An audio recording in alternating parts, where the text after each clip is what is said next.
Hare Krishna, welcome to this episode of Puruṣottama-kathā. This is episode 3.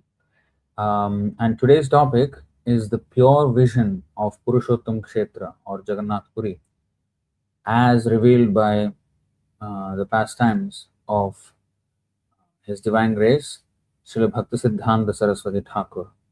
And we are reading from Śrī Bhaktisiddhānta Vaibhava, his biography, volume 1.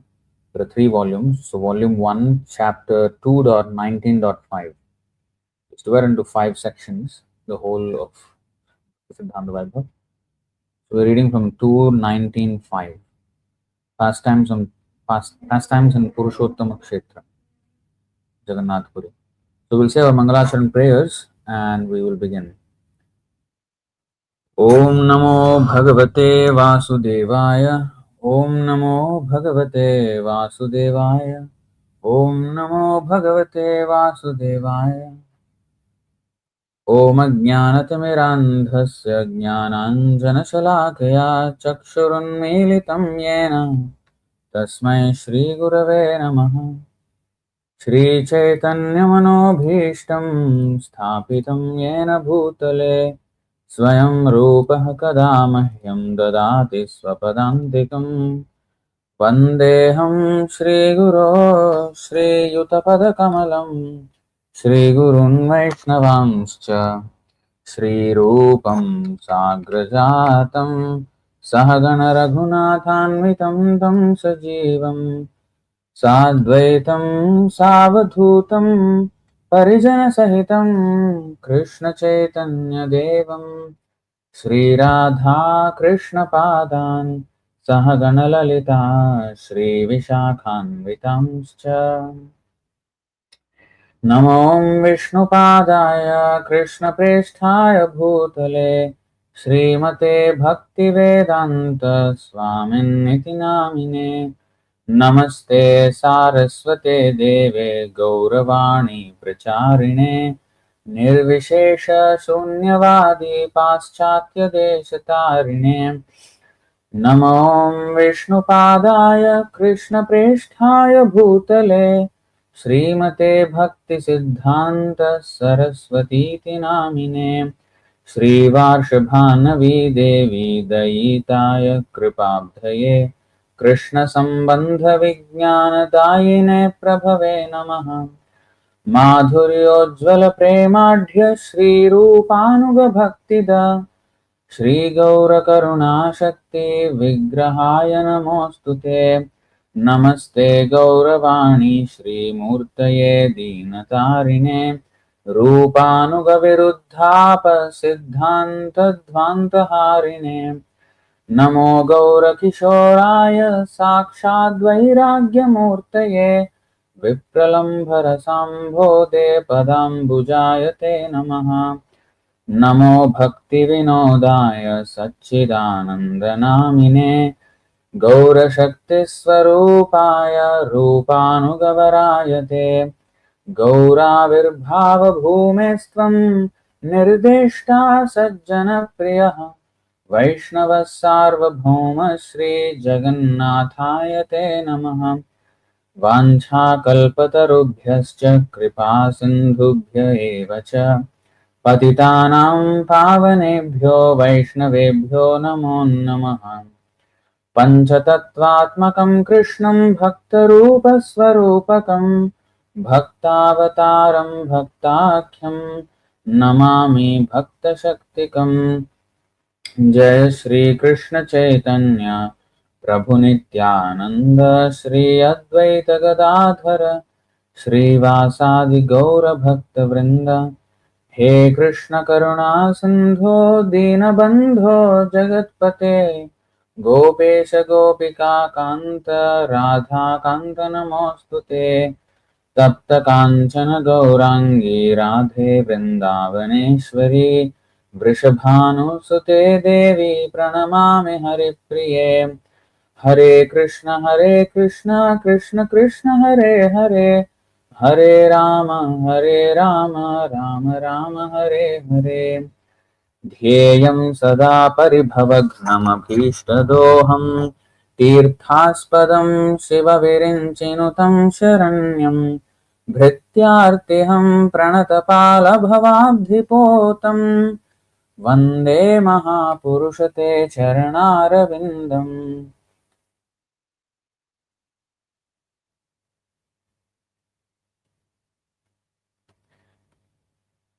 त्यक्त्वा सुदुस्त्यज सुरेप्सितराज्यलक्ष्मीं धर्मिष्ठ आर्यवचसा यदगादरण्यं मायामृगं दयितयेप्सितमन्वधावद् वन्दे महापुरुषते चरणारविन्दम्. Alright, so this is the Puruṣottama-kathā part 3, and in fact there has to be a series on these two verses itself. I mean, not series, maybe a lecture session. We will see how it goes.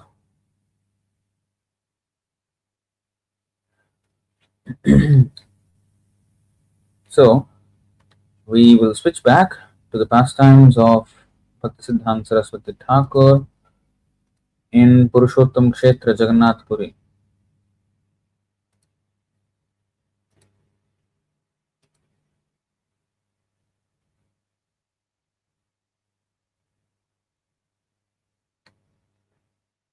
Okay, so in the previous episode, we have seen the glories of Puruṣottama-kṣetra, and especially the bhava that is inherent in Puruṣottama-kṣetra or Jagannātha Purī, the original bhava. And since Chaitanya Mahaprabhu has spent there 17 years, and what he experienced there, we have seen a glimpse of that in the previous episode, and how the Rath Yatra festival is such a sweet pastime of Krishna and the gopis, and that was revealed by Sri Chaitanya Mahaprabhu. We have studied the Srimad Bhagavatam 1080 to 48 verse, and the beauty behind that, the multi-layer nature of that verse, outside appearing as something, inside it's something much more intense, and all of that we have studied. Now in this episode, I'm going to go through this particular chapter of Bhaktisiddhānta Sarasvatī Ṭhākura's Leelas in Puruṣottama-kṣetra, because then we will understand a little bit, very, very little bit. We cannot really understand completely a pure devotee, but because of the pastimes he has revealed, we can get a glimpse of how a pure devotee sees a holy place or a dham. The vision of the pure devotee, of how he sees the dham, the holy place of pilgrimage. So here we will get a glimpse of Bhaktisiddhānta Sarasvatī Ṭhākura's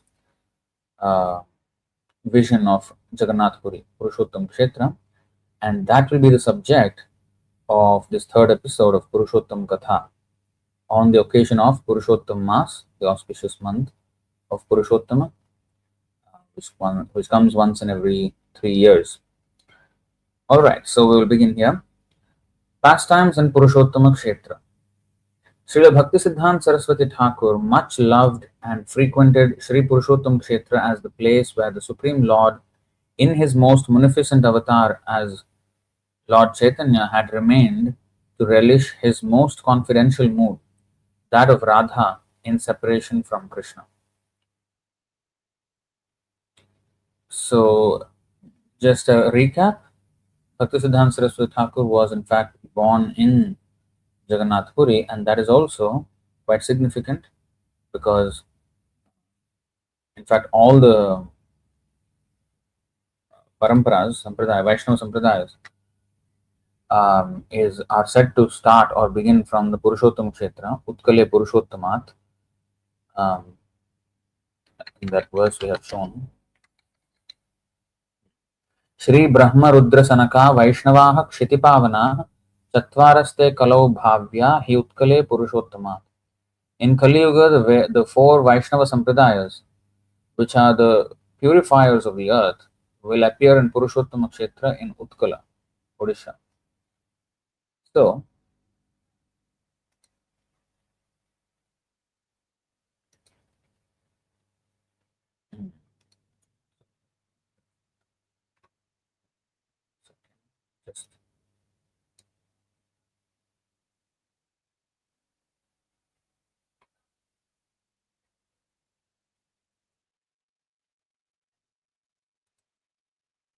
Let me go back to that chapter.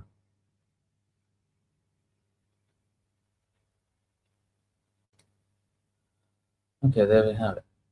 So he was born there. Now, many times he went there also to preach, but also enlighten his disciples on the importance of Puruṣottama-kṣetra. So the main thing in it's a Vipralambha-kṣetra for our Gaudiya Vaishnava, according to Gaudiya Vaishnava theology. The Jagannātha Purī represents the Vipralambha-kṣetra because just as in Kurukshetra, Radharani, who felt separation from Krishna and the gopis, that is felt in Jagannātha Purī by Chaitanya Mahaprabhu as well. So the Jagannath, Baladev, Subhadra in Jagannātha Purī are like Krishna, Balaram and Subhadra in Dwarka. So in that mode it is relished by Chaitanya Mahaprabhu. So to savor those pastimes through service to the Lord, Śrī Bhaktisiddhānta Sarasvatī established the Puruṣottama-kṣetra in Puri. First in 1922 at Bhakti by installing a deity of Sri Chaitanya there, and later at Chattaka Parvata, about a quarter mile along the seashore from Bhakti Kuti. Chattaka Parvata is a generic name for the dunes on the beach in Puri, which Sri Chaitanya Mahaprabhu would take to be Govardhan. That is explained in Chaitanya Charitamrita in the Antya Leela. Now let's little bit expand upon that. So to savor the pastimes of Krishna through service to the Lord, not just idle meditation, armchair meditation, speculation and recollection, not just that. To savor or relish those pastimes through service to the Lord. So he did not just go to Puruṣottama-kṣetra and simply talk about it only, but also engaged in service there by establishing a mutt, establishing a temple there. And he titled that Puruṣottama-Math. In fact, this is the theme with Bhaktisiddhānta Sarasvatī Ṭhākura. Wherever he went, according to the place, he named the mutt. Like in Mayapur, he called it Sri Chaitanya Mutt. In Puruṣottama-kṣetra, he called it Puruṣottama-Math. What are the examples? I keep forgetting all the examples. I think in Naimisharanya, he called it. In Naimisharanya, there is a printing press because he wanted to print the Bhagavat magazine. One of his magazine, his Hindi magazine was called Bhagavat, and he printed that from Naimisharanya because he says that is the place where Bhagavatam was spoken, and that is where he wanted to mention. And so the printing press there, he titled as Bhagavat Yantra, the Bhagavat machine. Also, I think it's called Bhagavat or Naimisharanya, something like this. So in not Naimisharanya, I keep forgetting all the different names in different places. So every place, according to the place, the pastime associated with that place, he used to call that Gaudiya Math by that name. So that's how he named the Math. So Bhakti Kutir, by installing a Sri Chaitanya deity in 1922, and later at Chattaka Parvata. So Chattaka Parvata, go to 25 here, yes, CC Madhya 2.9.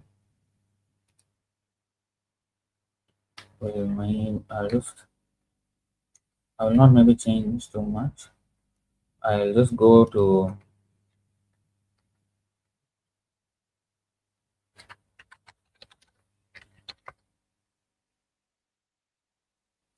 चटक पर्वत देखी गोवर्धन भ्रमे धाया चले आर्तनाद करिया क्रंदने. I'm not showing in the screen there. I'm just going to read it. It's from Madhya chapter 2, text 9. Sri Chaitanya Mahaprabhu would also run very fast across the sand dunes, mistaking them for Govardhan. As he ran, he would wail and cry loudly. So, this was the mood of Chaitanya Mahaprabhu in Jagannātha Purī. Any sand dune, because there's sand, so much sand at the beach, and some of that sand, it's undulating, the land, and those sand dunes, he would say, call them as Chatak Parvat. Actually, Chatak Parvat means sand dune, that's all it is. But he took it as Govardhan. He used to see some sand dunes and Govardhan. Especially there was one place, and we will come to that later. So he used to call them Govardhan. So in that way, he used to be in his transcendental madness. Śrīla Bhaktisiddhānta Sarasvatī relocated Śrī Puruṣottama-kṣetra on the side of a particular sand mound within 100 yards of the temple of Tattvavit, who formerly had been served by Sri Gadadhar Pandit, a direct expansion of Srimati Radharani. Thereafter, the hill that Puruṣottama-kṣetra adorned was specifically referred to by Śrīla Bhaktisiddhānta Sarasvatī Ṭhākura and his disciples as Chatak Parvata, which thus became an alternative designation for the Puruṣottama-kṣetra itself. So instead of calling it Puruṣottama-kṣetra, it used to be called sometimes referred to as Chatak Parvata. So Tota Gopinath Mandir is very near to the beach, and in front of that mandir there is a big dune as well, sand dune, and that is also called Chatak Parvat. There somewhere within 100 yards of the temple of Tota Gopinath, there is the Puruṣottama. Now I don't particularly remember the Puruṣottama there. I went a long time ago to the Jagannātha Purī, and I did not know all these information back then. So even if we would have taken darshan, I wouldn't remember. I'm not so good at remembering places when I go there, unless I have some philosophical and deeply ingrained pastime or philosophy connected to that. It won't register as clearly to me. How my mind works like that. So Tota Gopinath deity is a sitting deity of Krishna, very unique. And Radharani, and there's a story behind that as well, but Gadadhar Pandit, who is actually Radharani herself, incarnation of Radharani. So he worshipped Tota Gopinath. Now, it is very much spiritually significant because Radharani would worship Gopinath, who is the Lord, especially in the Ras Leela. In the Ras Leela, he is known as Gopinath. And that is the highest pastime there's a summit of all pastimes. So it is spiritually significant that Gadadhar Pandit worshipped Tota Gopinath, and it is not simply some incidental name of the deity, and it's the worship specific reason there. The ontological position of Gadadhar Pandit and Tota Gopinath, it's a very intimate relation. So thereafter, the hill that Puruṣottama adorned was specifically referred to by Śrīla Bhaktisiddhānta Sarasvatī Ṭhākura and his disciples as Chatak Parvat. Actually, any sand dune is Chatak Parvat. But where the Puruṣottama was erected, the structure, that was particularly called Chatak Parvat as a noun.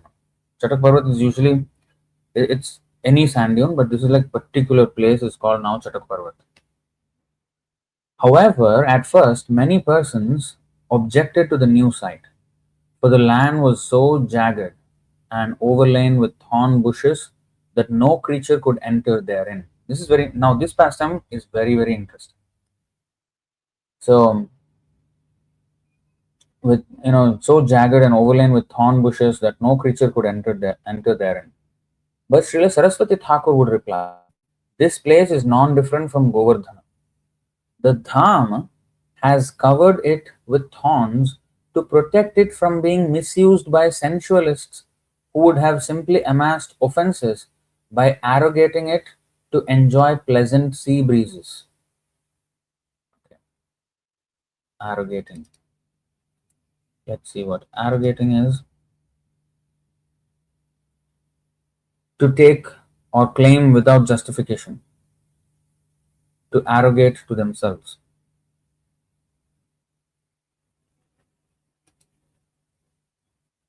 They arrogate to themselves the ability to divine the nature's true interests,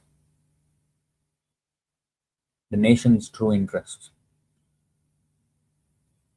The church arrogated to itself the power to create kings, assume, take on, take over, secure, acquire, seize, expropriate. These are the synonyms, right? Take possession of, usurp. Usurp means hijack, annex, claim, lay claim to, commandeer, steal. So the opposite of that word is renounce. So the sensualists would have usurped it, arrogated it to enjoy pleasant sea breezes for their own sense gratification. They would have occupied that place. So he's saying, you see, this is what I want to actually share in this particular session. How a pure devotee looks at the dham, even if there is thorns and everything, and other people see a disadvantage, how the pure devotee sees it. So we can get a glimpse. That is what I want to highlight in this session. So the thorn bushes, he says this is non-different from Govardhan. The dham has covered it with thorns to protect it from being misused by sensualists who would have simply amassed offenses by arrogating it to enjoy pleasant sea breezes. But upon our coming to serve the Lord, the dham will make all arrangements and provide all facilities. So what happened after that? Indeed, those devotees who returned a year later found that all the thorn bushes were gone. With considerable difficulty, the boundary was delimited and construction begun. Then only 20 days before the commencement date of the annual Vyasa Puja, it was announced that the venue would be Chataka Parvat. By Śrīla Sarasvatī Ṭhākura's mercy, somehow the plot was cleared and much of it levelled, and preparations were made for a glorious festival. So when we see dham, like even Vrindavan or any dham, in India, they are not highlighted. If you go to Jerusalem or Makkah, just one main location and so much fervor around it. But in our India, in Bharat, there are so many places of the Lord's pastimes, but they're not well maintained at all. So it is a bit sad, but also it is the Krishna's way, the Dham's way. The Dham is non-different from the Lord. So the Lord sometimes covers himself so that people won't take advantage of. And if they commit offenses in the Dham, it will be more severe. So he would sometimes cover himself. People wouldn't even know the glory of that place. And sometimes it looks not so attractive, and devotees may even complain about it. So there is offensive vision of the Dham. Of course, we have to keep the Dhams clean, just like we keep the temple clean. That has to be done. But if we don't have that mood of serving the Dham, then the Lord also covers himself, covers his Dham. So from Bhaktisiddhānta Sarasvatī Ṭhākura's statements and his vision and his choice of location for the Puruṣottama, it appears that Chaitanya Mahaprabhu would have a special connection with that particular sand dune where Puruṣottam Mutt was erected. Because if it is, because there are so many sensualists even in the Jagannātha Purī, they have occupied other places in the dham. But why this particular place was laced with thorns? So it must be a revelation. Just like the original Mayapur dham was covered until Bhaktivinoda Thakur, with the confirmation of Jagannath Das Babaji, found out, discovered the actual appearance site of Chaitanya Mahaprabhu, so that real devotional service would start from there and not deviated some hodgepodge version of it.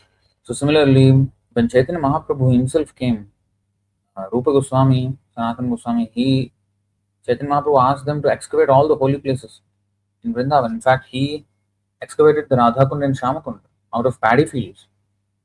Nobody knew. But Chaitanya Mahaprabhu revived those holy places. So when Bhaktisiddhānta Sarasvatī Ṭhākura chose one particular place and he said that, if Dhamma protected it, there must be a special significance to that place. Chaitanya Mahaprabhu would have kept it away from sensualists, and that's where he would have performed the majority of his pastimes, of his transcendental madness pastimes. So that's how we should understand it. So if Chaitanya Mahaprabhu has graced it, who has come, whose name is Vishwambhar, who has come to fill up the whole universe with prema, Krishna prema, how would a place that he has displayed his pastimes at be covered with thorns and a very impossible place to occupy? How could it be such? Until Bhaktisiddhānta Sarasvatī Ṭhākura came, we wouldn't know the meaning. Why would a place graced by Chaitanya Mahaprabhu himself, the most munificent incarnation, be a place that is not even well known? And forget about well known, nobody can even go there. It's all full of thorns now. It's like no future in that place, it looks like. But no, apparently this is how he saw it. And it's not just like his mood, he sees things. Yes, his mood is there, of course. It is not some sentimental mood of a materialist. These are fully revelations, his interactions with Krishna. So his mood, how he sees it, it's actually the real way to see. We see it, we consider our version is normal and his version is a very highly elevated one. It is a highly elevated one, but that is actually the normal vision. We are abnormal.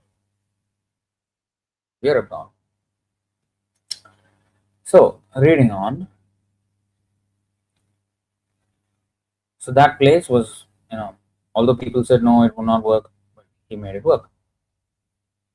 So the Vyasa Puja, 20 days before the Vyasa Puja, it was announced that the venue would be Chatak Parvat.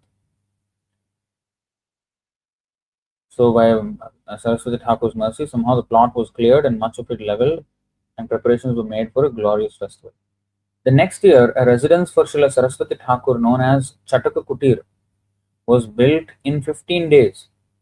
Every afternoon after honoring Prasad, Śrīla Sarasvatī Ṭhākura ascended the sand mound beside this Bhajan Kutir, and from there viewed the location of the new temple and gave various ideas for its design.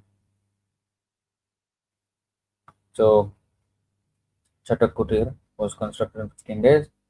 Every afternoon after Prasad, he used to ascend the sand mound, Chatak Parvat, beside this Bhajan Kutir, and from there viewed the location of the new temple and gave various ideas for its design. So one day, Bhaktisiddhānta Sarasvatī Ṭhākura ordered Seva Vilas Brahmachari to clean and mark out the temple site. In so doing, Seva Vilas Prabhu slightly lowered the land by digging and scything. So scythe is that how to say, instrument. Let's see the word. A tool used for cutting crops such as grass or corn, with a long curved blade at the end of a long pole attached to one or two short handles.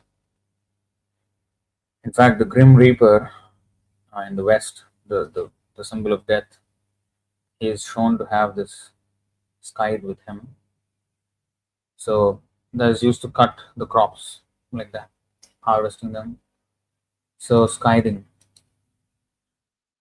So lowered the land. Seva Prabhu slightly lowered the land by digging and scything, for which he was scolded by his Gurudev. So Bhaktisiddhānta Sarasvatī Ṭhākura said, "It should be raised higher, but you have made it lower."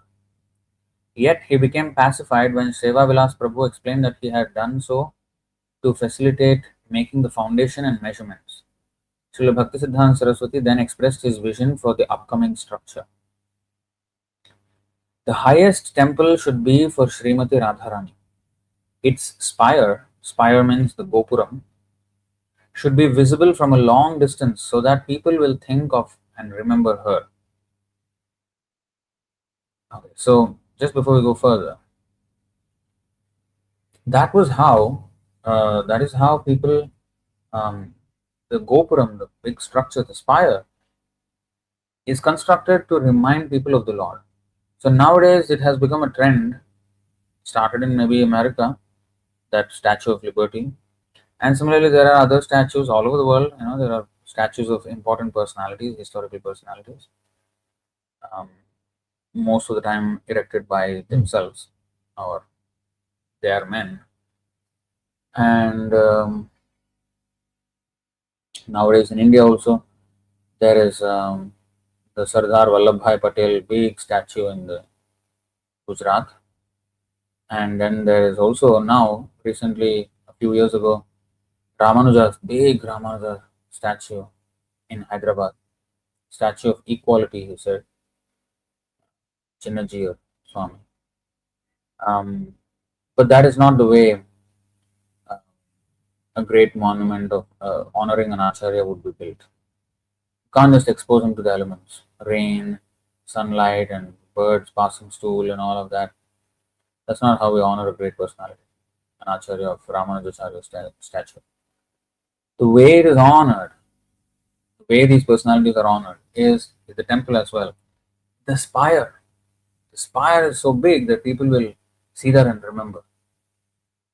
So it used to be, the temples used to be, especially the Gopuram, the spire, the tallest structure in the city. So from everywhere, they will see that and remember Krishna. That is the idea. Nowadays, the tallest buildings are these financial structures in the central business districts of the great metropolitan cities in the world. And you see those buildings and you will remember, like in Singapore, there's a Śrī Marina Bay Sands and there's a casino there. Gambling. You will remember gambling when you see the big iconic buildings. So such things are now, so that gives you an idea of what is important in that civilization, what is important in that city, what is important in that country, what is considered important. So where is the consciousness of the people? You can gauge by which kind of buildings are the most prominent. So he's saying that the Radharani temple should be the highest and its spire should be visible from a long distance so that people will think of and remember her, remember Radharani.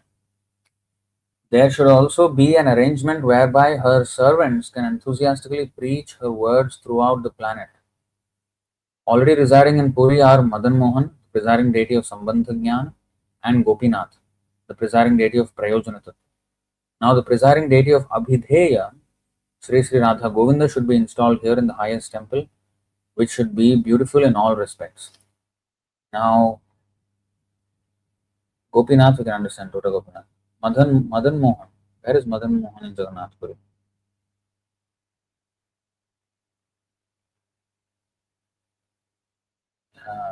I don't know. Is he referring to Jagannath himself? Or yeah, you see, Sri Chaitanya Mahaprabhu would see Lord Jagannath as Madan Mohan, which was also the specific name of the Utsava Vigraha of Jagannath, who enjoyed Chandan Yatra. That is very interesting. I did not know. and Gopinath was present at Tota Gopinath. Yet Govinda was also present in Puri as another Utsava Vigraha of Jagannath who enjoyed Chandan Yatra. Hence the meaning of this reported statement by Śrīla Sarasvatī Ṭhākura is unclear. Okay, that is interesting. But Utsava Vigraha is there. He wanted a special. I don't know that even Utsava Vigraha of Jagannath is Madan Mohan and also Govinda. Hardly known, right? The deities may be there, but usually people know him as Jagannath. And Chaitanya Mahaprabhu would see Lord Jagannath as Madan Mohan. That is understandable. Shaita Prana Natha Payana. Jahalagi Madana Dahane Juri Gain. So you can call Madan Mohan. So that was my reasoning in my head. But Gopinath, big deity, Tota Gopinath, people know. But Govinda there in Jagannath Puri is not known. So Abhidheya. So look at again how he sees, how Bhaktisiddhānta Sarasvatī Ṭhākura sees at this. He thinks so philosophically, deeply, that he does not just consider, oh, this is Gopinath, just some random names of Krishna. Okay, this is Gopinath, this is Jagannath. Like, there's no connection with the philosophy. There's no connection with the bhava. There's no connection with the Siddhanta of Gaudiya Vaishnava theology and our scriptures. You see, in the previous session, we have gone through how he circumambulated Jagannath temple, singing all those verses of Chaitanya Mahaprabhu explaining the 1080 to 48 in Jagannath Puri and Rath Yatra. So the bhava of that place, which was originally there when Chaitanya Mahaprabhu was there, that original bhava he wants to remember, and he wants his disciples also to remember. So we, being the descendants of Bhaktisiddhānta Sarasvatī Ṭhākura, we should learn this. We should go to a place and understand. Like this, you see, Sambandha, Abhidheya, Prayojana, and he connected it to that, everything. So Puruṣottama-kṣetra is Prayojan Tattva. I don't know if you know this. Madan Mohan, Govinda and Gopinath, I hope all the devotees here know that Madan Mohan Vigraha is the Sambandhadhideva, which is the presiding deity of Sambandha Jnana. So Sambandha, Abhidheya, Prayojana. I'm going into super basics here for Gaudiya Vaishnava philosophy. So we have just read in the Chaitanya Charitamrita class also the Vedanta philosophy. He explained through Sambandha, Abhidheya, Prayojana. That framework is very, very important. Sambandha Jnana is knowing our relationship with Krishna and Krishna's relationship with all his energies. That is Sambandha. Then Abhidheya. Okay, now I understand that I am eternal servant of Krishna. Now I should serve Krishna actually practically. So that practical service is Abhidheya. And then Prayojana, the goal of life, which is to attain love of Godhead, love of Krishna. So that is Prayojana, goal, the end goal of everything, all our Krishna consciousness. So Sambandha, Abhidheya, Prayojana. So each of these are presided over. Sambandha Jnana, there is a presiding deity of Sambandha Jnana, presiding deity of Abhidheya, and presiding deity of Prayojana. So, and there is a logical reasoning as well. So the Sambandhadideva is Madan Mohan. Abhidheyadideva is Govinda Deva. And Prayojanadideva is Gopinath. And we gave a lecture on the Gayatri Mantra and the Kama Bija Mantra in that Gayatri. It's actually referring to these three deities. And it has been current since the time of Lord Brahma. It is not some invention by Chaitanya Mahaprabhu, Sambandha, Abhidheya, Prayojana. No, this is there from Lord Brahma's time. And Mother Saraswati blessed, or let me actually take it out.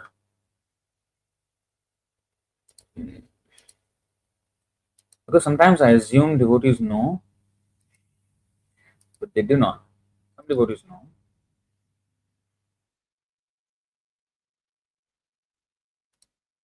But many devotees do not. So I need to sometimes go back to real basics.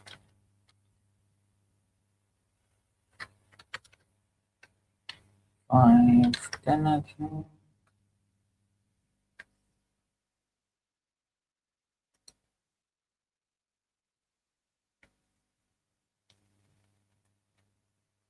Okay. Just give me a moment here.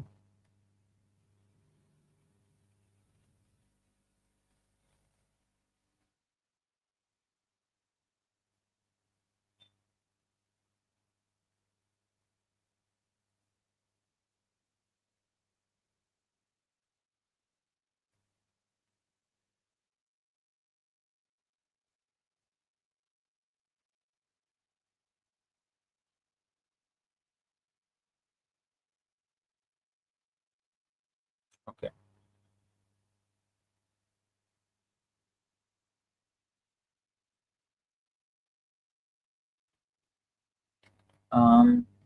There are a couple of verses, but I want to go here.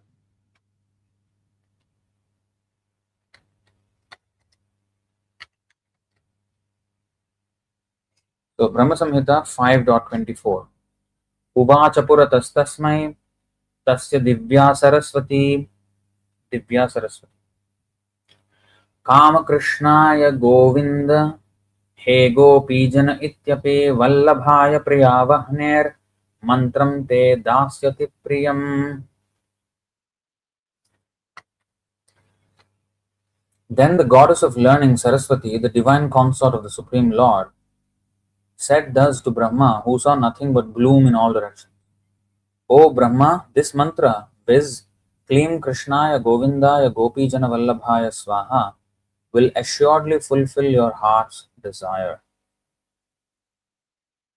So, in this mantra that Saraswati gave to Lord Brahma, so there is Krishnaya, and then Govindaya, and then Gopijana Vallabhaya, the three presiding deities of Sambandha, Abhideya, and Prayojana. This Krishna is Madan Mohan Vigraha. So, this is explained by Bhaktisiddhānta Sarasvatī Ṭhākura.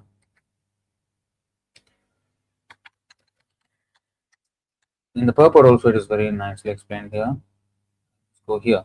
So, 18 Thakur Gaudiya के कुरियाच्छन आत्मसात 18 चरण वंदन 3 मोरनाथ. These three deities of Vrindavan, Madan Mohan, Govinda, and Gopinath, have absorbed the heart and soul of the Gaudiya Vaishnavas, or followers of Lord Chaitanya. I worship their lotus feet, for they are the lords of my heart. And the purport to this verse, when Bhaktisiddhānta Sarasvatī Ṭhākura first explained this, Bhaktivinoda Thakur appreciated it deeply. So let's read this a bit. This is just after 15, 16, 17, the three verses for the three presiding deities. I hope devotees know, but I hope I do not expect. So let's read this first, and then we will go to those verses. The author of Sri Chaitanya Charitamrita offers his respectful obeisances unto the three deities of Vrindavan, namely Sri Radha Madan Mohan, Sri Radha Govinda Dev, and Sri Radha Gopinath Ji. These three deities are the life and soul of the Bengali Vaishnavas or Gaudiya Vaishnavas, who have a natural aptitude for residing in Vrindavan. Now, this is not some sectarian Bengali Vaishnava means, does not mean that, just for Bengalis, these three are important. No. As I showed just now, it is given to Lord Brahma by Divya Saraswati, the consort of the Supreme Lord. So, our parampara has this mantra since the very beginning. These deities were important. Okay? The Gaudiya Vaishnavas, who follow strictly in the line of Sri Chaitanya Mahaprabhu, worship the divinity by chanting transcendental sounds meant to develop a sense of one's transcendental relationship with the Supreme Lord, a reciprocation of mellows, rasas, of mutual affection, and ultimately the achievement of the desired success in loving service. This is Sambandha Abhideya Prayojana. So Worship the divinity by chanting transcendental sounds meant to develop a sense of one's transcendental relationship with Supreme Lord. This is Sambandha. Then a reciprocation of mellows of mutual affection and so mutual affection. This is Avideya. Avideya, and ultimately the achievement of the desired success in devotional service, which is the love of Godhead's prayojana.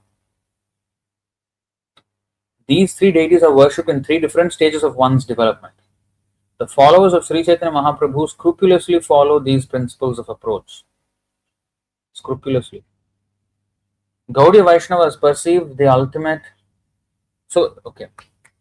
Followers of Chaitanya Mahaprabhu scrupulously follow these principles.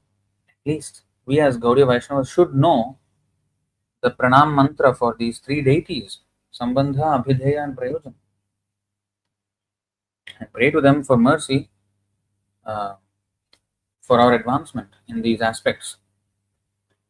Right? So that's very important. Okay, now Gaudiya Vaishnavas perceive the ultimate objective in Vedic hymns composed of 18 transcendental letters. So what is he saying? Gaudiya Vaishnavas perceive the ultimate objective in Vedic hymns composed of 18 transcendental letters that adore Krishna as Madan Mohan, Govinda and Gopi Jana Vallabha. So what is this 18 transcendental letters?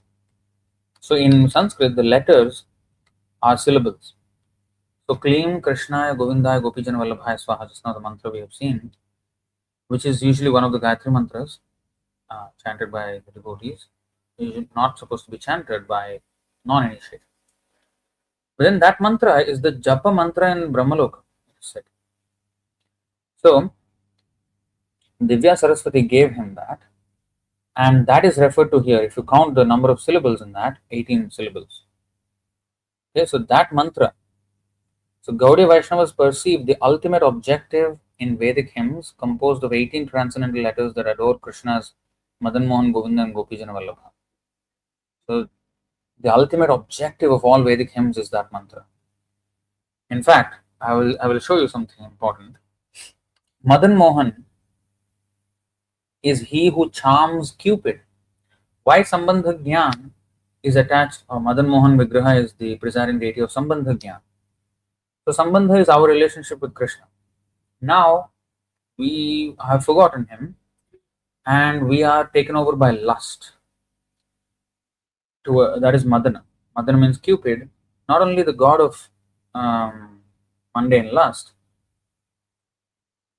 not only sexual lust, but all sense gratificatory tendency is lust. So that lust is governed by Madana.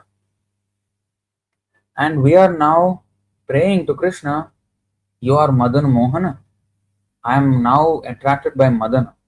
Please, Madan Mohan, please attract me. Let me get out of Madana and get to Madan Mohan. I am attracted to Madan because it's so attractive. But Madan Mohan can attract millions. Kandarpa Koti Kamaniya Vishesha Sobham. He can attract millions of Kandarpa or Madana. Kandarpa is Cupid again.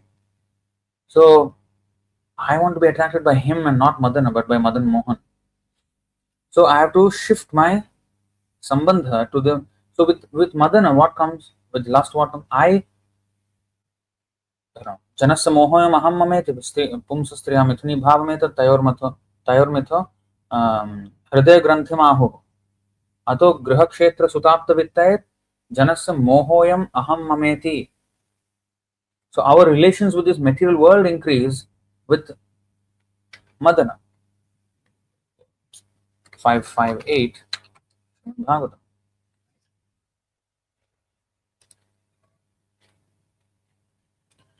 So you see, the attraction between male and female is the basic principle of material existence, and this is what is Madana, right? Lust. On the basis of this misconception, which ties together the hearts of the male and female, one becomes attracted to his body, home, property, children, relatives, and wealth. So we have created, and in this way one increases life's illusion and things in terms of eye and mind. And in this way he even goes even further, sometimes altruistic, philanthropic, societal, national, international, racial, all of these different relationships we have created in this material world. We have created a strong relationship. We have spread our roots in this material world, like the tree does, and so that it remains fixed in one place. So we have also spread our roots in this material world and firmed up our attachment to this place. So we are holding on to all of that, just like the roots hold on to the soil. So we are holding on to all these relationships. Now, sambandha is to cut off that. In fact, that is what Madan Mohan is about, and that is what in the Puruṣottama Yoga chapter, in the 15th chapter, which we will study maybe in next session, Puruṣottama Yoga, the 15th chapter of Bhagavad Gita, on the occasion of Puruṣottama Mass again. So in that, he says, cut off these three. Where is that? 14, 15. Okay, let's go to 15.1 and then see. We are going into rabbit hole of a rabbit hole of a rabbit hole. Oh. Okay, 15.1. Urdhvamulam adha shakham ashwatham prahuravvyayam chandamsi yasya parnani yastam vedasa vedavit. The Supreme Personality of Godhead said, it is said that there is an imperishable banyan tree that has its roots upward and its branches down, and whose leaves are the Vedic hymns. One who knows this tree is the knower of the Vedas. This is the tree of work, the tree of illusion in this world. Branches up, roots up, branches down. Now, we will go into all this in the next session, but I'm just going to show you. Adhaschordhvam prasritastasya shakha gunapravriddha vishaya pravalaha adhascha mulani anusantatani karmanubandhini manushya. The branches of this tree extend downward and upward, nourished by the three modes of material nature. The twigs are the objects of the senses. This tree also has roots going down, and these are bound to the fruitive actions of human society. So the roots and branches are going up and down everywhere. It's a circular tree. Okay. Narupamasyeha tathopalabhyate nanto na chadir nachasam pratishtha ashwatthaменam suvirudhamulam asanga shastrena dridhena chitva. See? Asanga shastrena dridhena chitva. Tatah padam tat parimargitavyam yasmin gatana nivartanti bhuyah tameva chadyam purusham prapadye yatah pravrittih prasrita purani. The real form of this tree cannot be perceived in this world. No one can understand where it ends, where it begins, or where its foundation is. But with determination, one must cut down this strongly rooted tree with the weapon of detachment. One must cut down.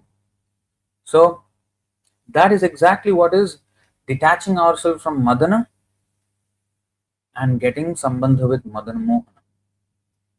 How to do that? With determination, one must cut down the strongly rooted tree with the weapon of detachment. Thereafter, one must seek that place from which, having gone, one never returns, and there surrenders to that Supreme Personality of Godhead from whom everything began and from whom everything has extended since time immemorial. So the weapon is detachment, but the detachment cannot come without knowledge. Jnana Vairagya, Vairagya Vidya, Nija Bhakti Yoga.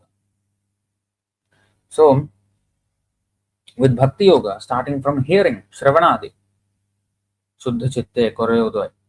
So, with Shravana, what happens? We get knowledge. With knowledge, what happens? We get detachment from untruth and get attachment to truth. So, the untruth is Madana and the truth is Madana Mohana. So, Sambandha Jnana causes that detachment from Madana and attachment to Madana Mohana. And that's why, although Chaitanya Mahaprabhu chanted that Shaita Prana Natha Paino, that refrain, out of his exalted conjugal mood, but even for us, in the beginning stages of devotional service, that is very meaningful. Śrīla Bhaktisiddhānta Sarasvatī Ṭhākura lagi Madana Dahane Churigenu. So Madana Dahana means the fire of Cupid. Its lust is like fire. Right? So it burns us. So that we are being burned and dried up in that. Now our Prananath is Madan Mohan. That's why when he saw Jagannath, Prananath, you are my Madan Mohan. Madana Dahana Jhurigenu, but Shaita Prananatha Paino. Now I have attained you, so I am being relieved of the burning sensation caused by Madana. So in this way, Sambandha Jnana is connected to, that's why Madan Mohan is the presiding deity over Sambandha Jnana. Then Abhidheya. So we will go back. See how everything is so nicely connected. In this way we have to understand. Okay, so going back to this purport again. 119 Adi. Madan Mohan is he who charms Cupid, the god of love. Govinda is he who pleases the senses and the cows. And Gopijana Vallabha is the transcendental lover of the gopis. Krishna himself is called Madan Mohan, Govinda, Gopijana Vallabha, and countless other names as he plays in different pastimes with his devotees. The three deities, Madan Mohan, Govinda, and Gopijana Vallabha, have very specific qualities. Worship of Madan Mohan is on the platform of re-establishing our forgotten relationship with the personality of Godhead. We just mentioned that. In the material world, we are presently in utter ignorance of our eternal relationship with the Supreme Lord. Pangoho refers to one who cannot move independently by his own strength. And Mandamatehe is one who is less intelligent because he is too absorbed in materialistic activities. It is best for such persons not to aspire for success in fruitive activities or mental speculation, but instead simply to surrender to the Supreme Personality of Godhead. The perfection of life is simply to surrender to the Supreme. In the beginning of our spiritual life, we must therefore worship Madan Mohan so that he may attract us and nullify our attachment for material sense gratification. This relationship with Madan Mohan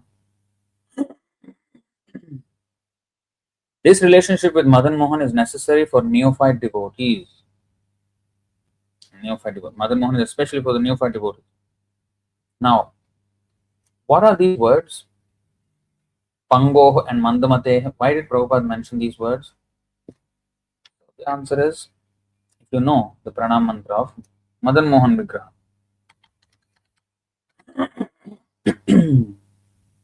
That's why we must know these mantras. As Gaudiya Vaishnavas, we have to absolutely know this.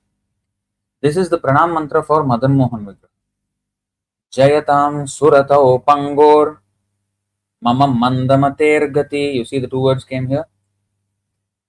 Jayatam Suratao Pangor Mama Mandamater Gati Matsarvasva Padam Bhojau Radha Madana Mohano.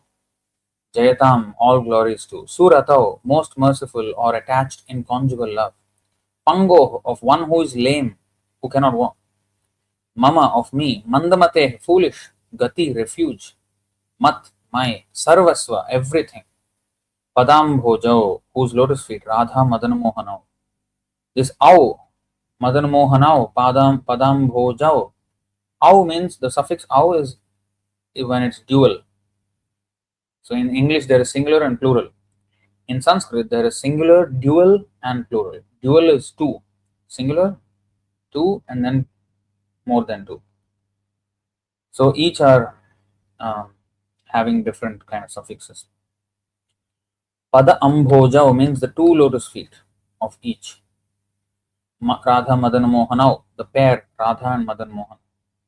So, glory to the all merciful Radha and Madan Mohan. I am lame and ill-advised.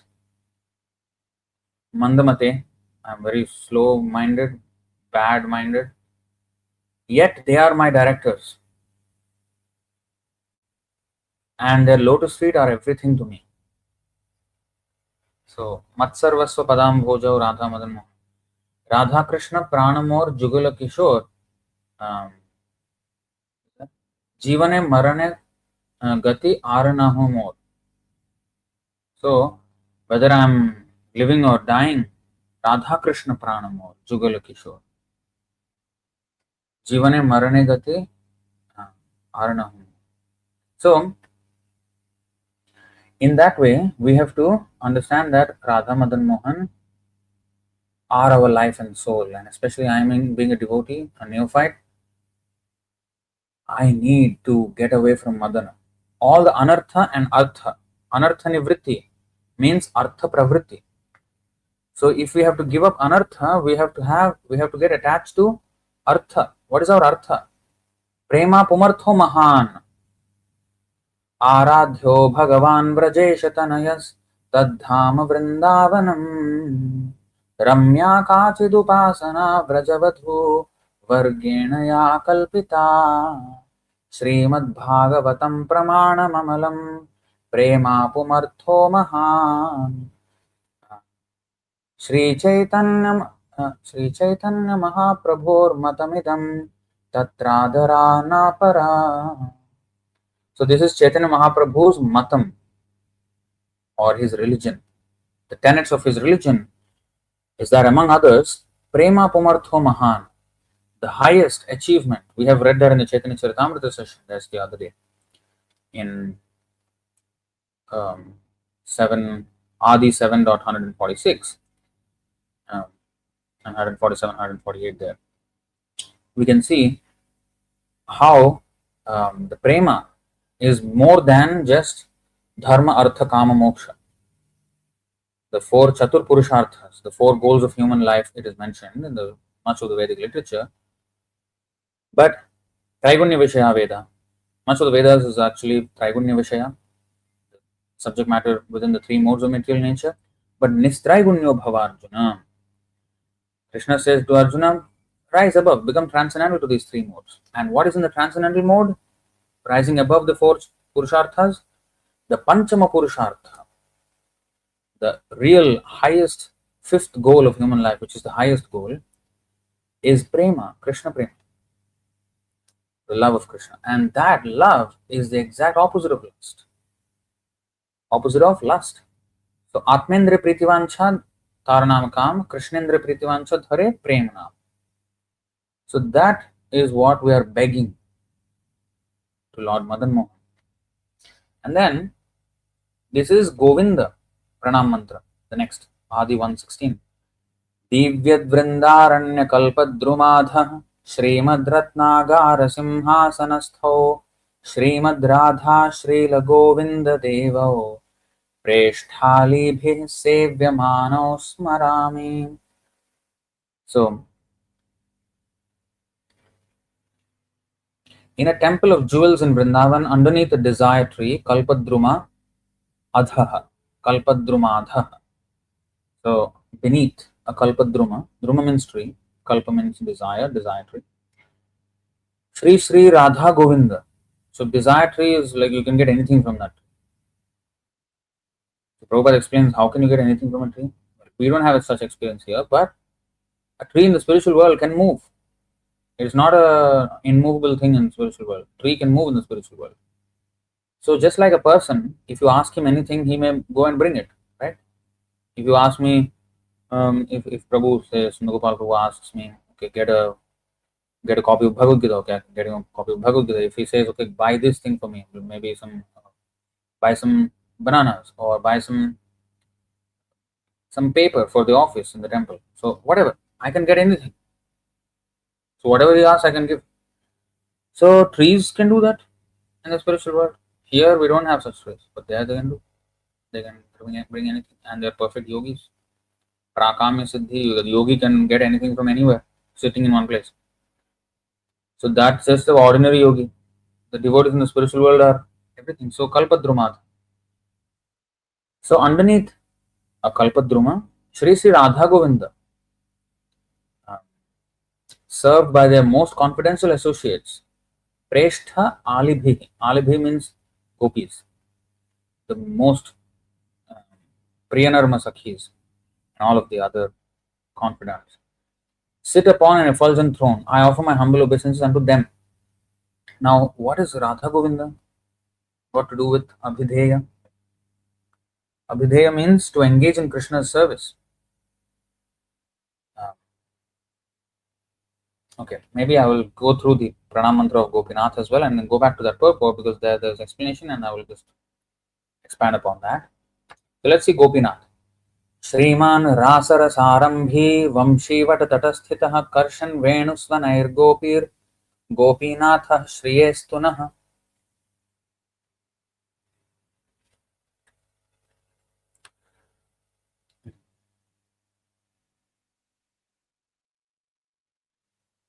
Śrīla Gopinath, who originated the transcendental mellow of the Rasa dance. So in the Rasa dance, he is called Gopinath. And that is Puruṣottama. All are Śrī there. And he is the Purusha. And that is the epitome of all pastimes. And why it is the epitome, we will understand that. And then we will understand why he is the predominating deity for Prayojana. Okay. So let's read the translation first. So Śrīla Gopinath, who originated the transcendental mellow of the Rasa dance, stands on the shore in Vamshivata and attracts the attention of the cowherd damsels, gopis, with the sound of his celebrated flute. May they all confer upon us their benediction. What is that benediction? Love of Krishna. So that is the prayer to Gopinath. So these three deities are very important, revealed by Divya Saraswati to Brahma himself, the Sampradaya ācārya, and then handed down and especially again magnified by Sri Chaitanya Mahaprabhu and then his devotees. That's why Rupa Goswami established the Radha Govinda Dev Mandir. Sanatana Goswami established the Madan Mohan Vigraha. And Prayojana ācārya is Raghunath Das Goswami. I do not know if he worshipped Radha Gopinath per se. He is supposed to be a disciple of Swarup Damodar Gadadhar Pandit. Maybe in that way he is a connection with Gopinath. So, but these are the ācāryas for the three Sambandha, Abhidheya and Prayojana. Because Sanatana Goswami gave the, started the Madan Mohan Vigraha worship, or revealed the Madan Mohan Vigraha worship. He is Sambandha ācārya, Sambandha Jnana, ācārya for Sambandha Jnana. And ācārya for Abhidheya is Rupa Goswami, who established Radha Govinda Dev. And Gopinath is apparently Raghunath Das Goswami. And he is very, very dear to Radharani, Raghunath Das Goswami. He was having the highest ecstasy of Radha Krishna Prem. So anyway, coming back. Now we have read all this, right? So now let's go back to that purport again. Okay. So Pango refers to one who cannot move independently. Remember the Madan Mohan mantra? What is that? Jayatam Surato Pangor Mama Mandamate Gati.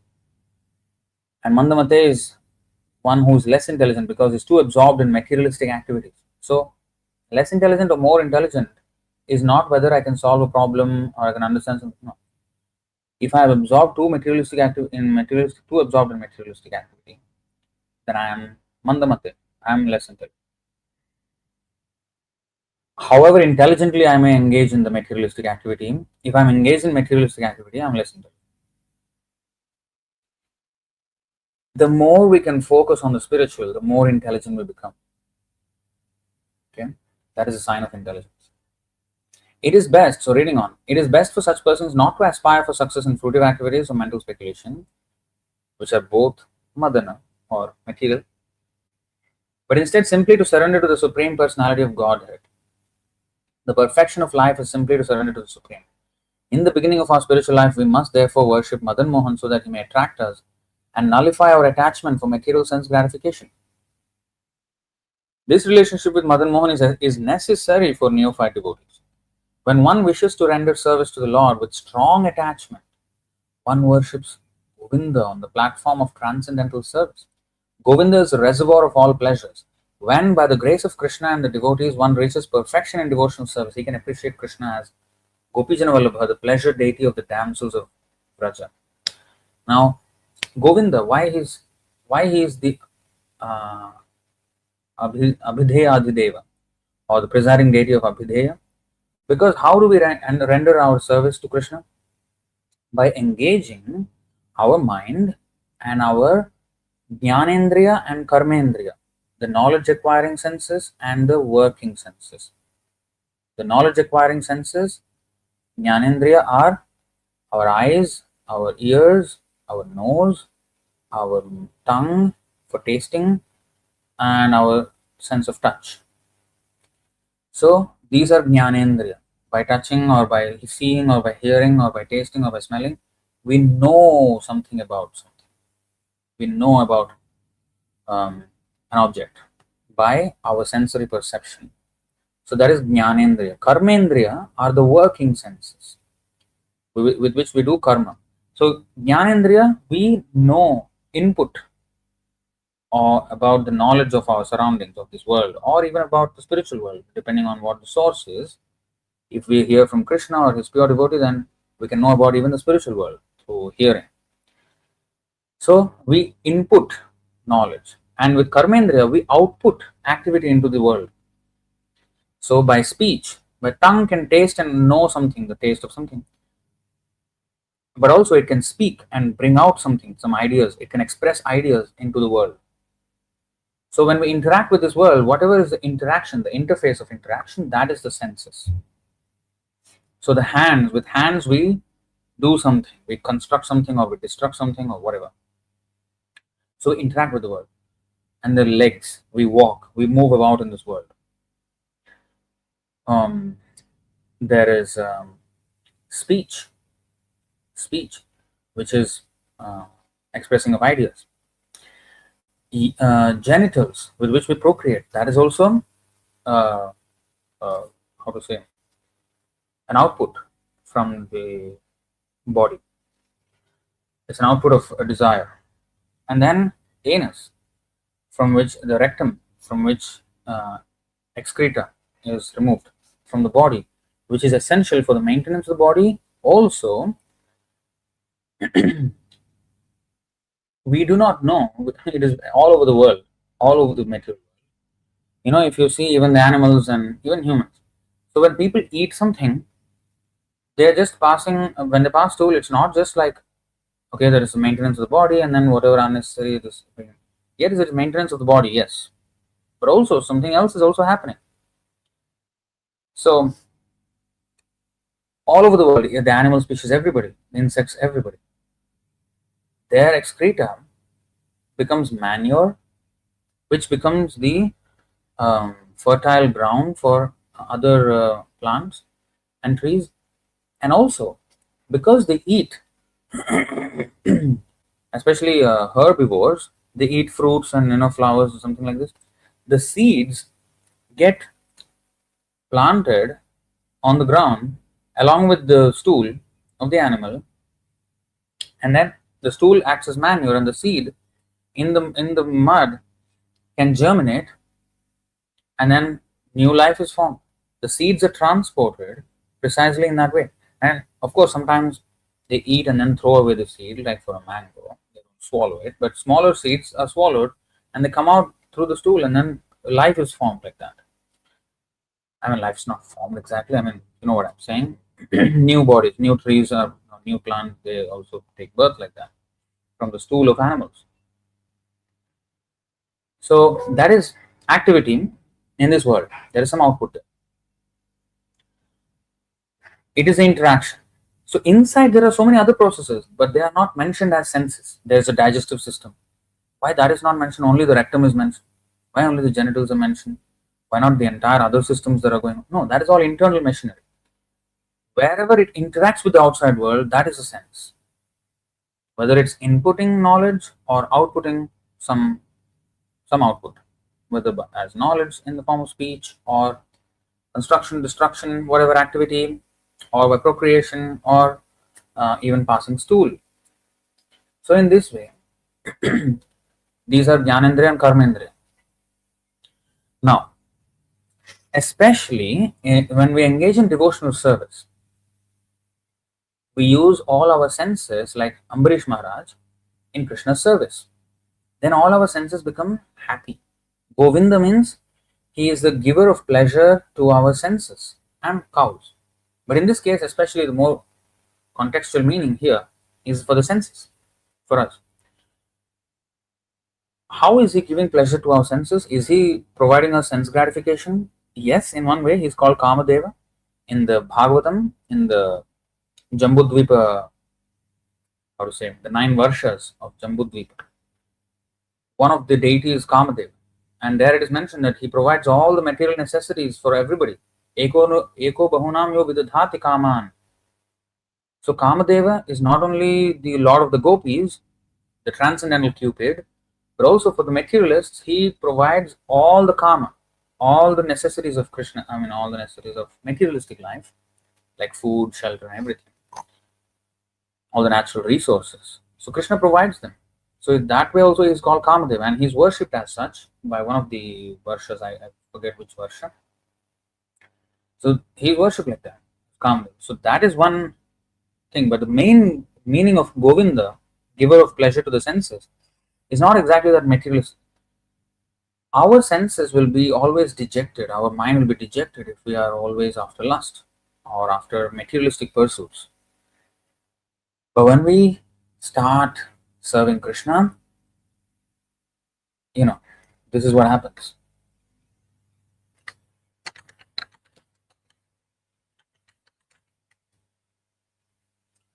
Tadeva ramyam ruchiram navam navam Tadeva shashvan manaso mahotsavam Tadeva shokarnava shoshanam nirna Yaduttama shloka yashonugiyate.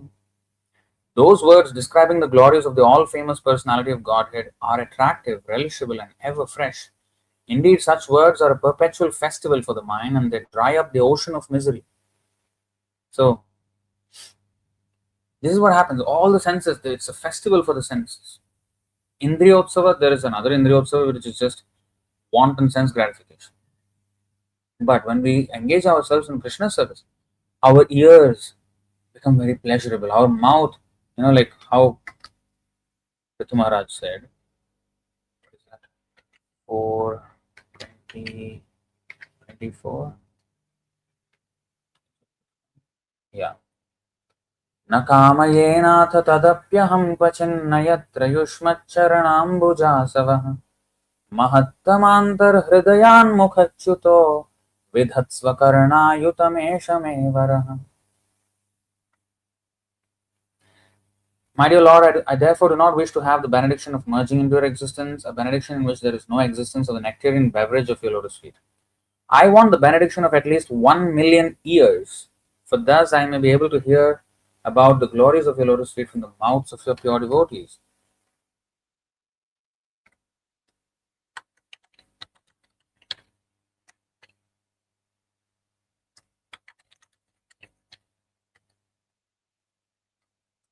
Tunde tandavini ratim vitanute tundavali labdhaye karna kroda kadambini ghatayate karnarbudebhyah spriham chetah prangana sangini vijayate sarvendriyanam kritim no jane janita ki yadbhiramritaihi krishneti varnadvayi. I do not know how much nectar the 2 syllables Krishna has produced. Krishna, 2 syllables. When the holy name of Krishna is chanted, it appears to dance within the mouth. We then desire many, many mouths. The Govinda, the pleasure of the senses, this is what it means. When that name enters the holes of the ears, we desire many millions of ears. And when the holy name dances in the courtyard of the heart, it conquers the activities of the mind, and therefore all the senses become inert. All the senses become inert. This is a perfect example of all the senses becoming full with satisfaction. So sukham kartum avyayam. Devotional service is very pleasurable even from the beginning, even to all the senses. We hear nice philosophy, we dance nicely, we eat nice, delicious, sumptuous prasadam, we do nice service and help others. Everything is good about this. There's nothing bad.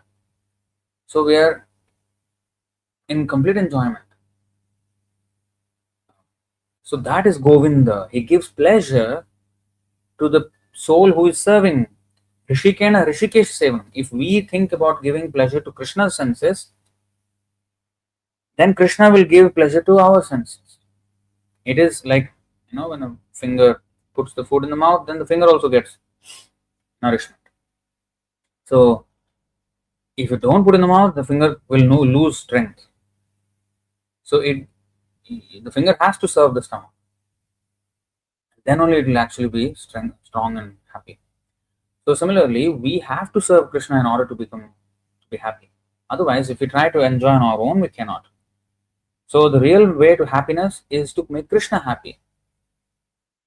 And in his happiness, one finds actual happiness.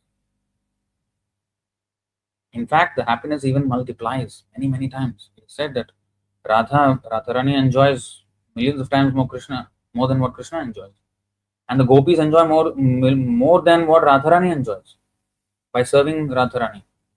So in this way, the happiness, the more indirect it is, the more dāsa, dāsana, dāsa, not directly dāsa, but indirectly dāsa, like servant of the servant. The more indirect the service is, the more direct the experience. It is very paradoxical to think, because in this world it is not that. The more direct, the more one is favored. But in the spiritual world, the more one is dāsa, dāsana, dāsa, he is favored more than the dāsa. Like we can see even the fame that Bhaktivinoda Thakur enjoys versus the fame that Bhaktisiddhānta Sarasvatī Ṭhākura enjoyed, and the fame that Prabhupada is enjoying. Prabhupada enjoys much more fame than Bhaktisiddhānta Sarasvatī Ṭhākura, although he is a servant of Bhaktisiddhānta Sarasvatī Ṭhākura. And that is the principle of disciplic succession, and Prabhupada explains that in the purport of Madhya 16.65. Chaitanya Mahaprabhu says, Mora dushkar karma tumhe hote, what is that? Tuma hoite hoy. Yes. Mora dushkar karma tuma hoite hoy. He said to Nityananda Prabhu, Chaitanya Mahaprabhu, what I cannot do, you can do. You can preach to the most fallen. I am only preaching to the intellectual class. Easier. They are more smart and understand. You are preaching to the more downtrodden people. That is very difficult. And then Prabhupada mentioned the purport. So, by Chaitanya Mahaprabhu's mercy, Nityananda Prabhu could do more than what Chaitanya Mahaprabhu could do. And he said, by Gauranita's mercy, a devotee in the disciplic succession can do millions of times more than what Nityananda Prabhu did with Jagai and Madhava. So he can deliver millions of Jagais and Madhavas. So he becomes more powerful. The servant of the servant of the servant becomes more powerful than the servant, who becomes more powerful than the Lord. All by the Lord's mercy, of course. Like Nimitta Matram Bhavasavya Sachin. Krishna is just, witnessing, just instructing Arjuna, but Arjuna is doing all the things. Arjuna looks like more powerful. Hanuman looked more powerful than Ram. But no. Bhaktisiddhānta Sarasvatī Ṭhākura said it best. He said, somebody questioned him. My dear ācārya, I think his disciple or somebody else, I don't remember, was asked, you are a great preacher, you are preaching so enthusiastically, but your guru, well, he did not have this mood. He was not thinking of helping others or something. What is it? Bhaktisiddhānta Sarasvatī Ṭhākura said, whatever I am speaking is because of him. He is the battery which is powering me. We see a machine, a Tesla car, for example, moving about and doing self-driving and all of that. Wonderful car. Battery is running it, sitting silently. Battery is running the entire system. So Bhaktisiddhānta Sarasvatī Ṭhākura said, just as a battery, my Guru Maharaj is my powerful battery. And I am doing whatever I am doing that you see is because of the power given by that battery, my Guru Maharaj. So, this is something which we have to understand. Gaur Kishore Das Babaji, if he opens his mouth, he can deliver the entire universe. And he did preach. It's not that he did not. But he was empowered to show the opulence of renunciation. While Bhaktisiddhānta Sarasvatī Ṭhākura showed the opulence of using everything in Krishna's service, Yukta Vairagya. people can misunderstand what is this yukta. They become, like we say, oh, I'm using a phone in Krishna service. But we may also use a phone in our personal service for our sense gratification, right? So, what is actually yukta vairagya? Are we having enough of the vairagya while we are doing yukta with Krishna service? We say the name yukta vairagya, but we become only yukta for our sense. Like asakta rahita, sambandha sahita. That's what it should be. But it becomes asakta sahita and sambandha rahita. And unless we have a very strong idea of the vairagya, the yukta, so yukta should be done with a strong sense of vairagya, absolute abnegation from sense gratification, and only in Krishna's service. That to show the extent to which one has to have vairagya, because one cannot maybe discern the level of vairagya from Bhaktisiddhānta Sarasvatī Ṭhākura's actions, maybe sometimes. Of course we can. But sometimes it's deluding. Oh, he's constructing big mansions of marble for his sannyasis? That doesn't look like vairagya. So, the misinterpretation of a materialist in understanding yukta vairagya, to compensate for that, there is the absolute exhibition of vairagya in the form of Gaur Kishore Das Babaji. So we can understand how much vairagya Bhaktisiddhānta Sarasvatī Ṭhākura had while he is doing this grand arrangements for Krishna's service. Grand arrangements. So that dichotomy between full engagement in this world and full abnegation from all sense gratification, harmonizing the two. And because in that harmonizing, one may actually mistake one for the other. So therefore there is that super excellent example of vairagya with which we can understand the yukta of Bhaktisiddhānta Sarasvatī Ṭhākura. So there are multiple reasons why I can think of that reason. I mean, that's my realization. But there are multiple reasons why Krishna would exhibit a devotee with a certain opulence. And sometimes others. So the opulence that Rupa Goswami, Sanatana Goswami, they wrote so much. And then the opulence of Prabhupada is using those teachings and now spreading it everywhere. Now, all the groundwork that was done by the Acharyas, Krishnadas Kaviraj Goswami, Chaitanya Charitamrita, Vyasadeva Bhagavatam, Vyasadeva Bhagavad Gita as well, Krishna Arjuna, all that is culminating in this spreading of the Krishna consciousness. So the groundwork was done by all these Acharyas, and he now spread it all over, translated it and spread it all over. So it's a monumental task. So it's coming like that. So now, going back all the way. So that is Govinda. Now Gopinath. How is Gopinath related to Prayojan, love of Godhead? Okay, we understand, okay, Raslila is the ultimate pastime of love, and therefore,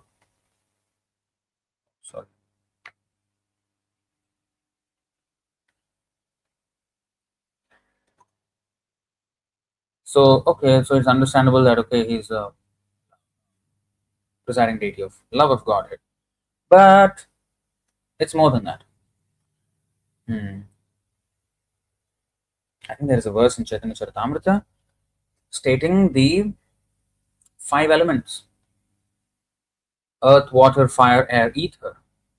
And they are compared to the 5 different, that is also stated in the Bhakti Rasamrita Sindhu, but there is a particular verse, I think few series of verses, I forget the numbers, where Chaitanya Mahaprabhu explains that these rasas are just like the Panchamahabhuta, the 5 gross elements: earth, water, fire, air, ether.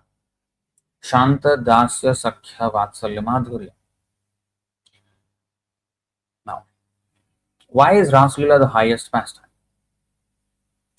It is because it is the culmination of all tastes in spiritual love. For example, the ether is the most subtle of the gross elements. Although it is said one of the 5 gross elements, they are not all equally gross. not all equally tangible. It is progressing from subtle to gross.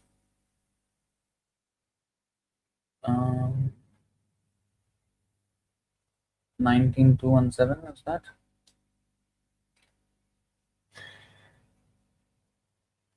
Let me just check.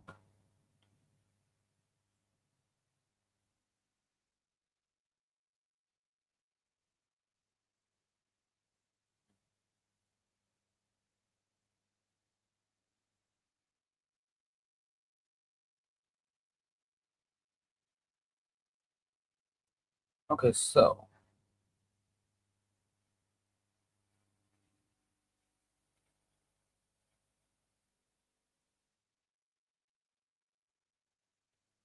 okay, we can go to there. There's a series of verses starting from there. 19.217. You see, ei dui guna vyape sab bhakta jane akashera shabda guna jena bhutta gane. These two qualities of Shanta stage spread throughout the lives of all devotees. You see, this is the thing. All devotees have the Shanta. It is not that the gopis did not have Shantaras. No, they had. So in Shantaras, what is... So, okay, let me actually come back to the example of the 5 elements.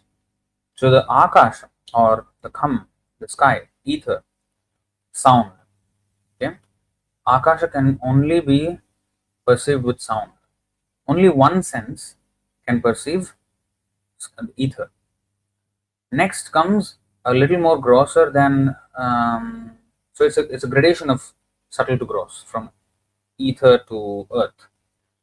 So air is a little more grosser than ether. So two senses, sound and touch. We can feel air with our skin. So two senses can perceive air. Fire, next, can be heard, can be felt, the heat and everything, and can be seen now. Air and ether could not be seen.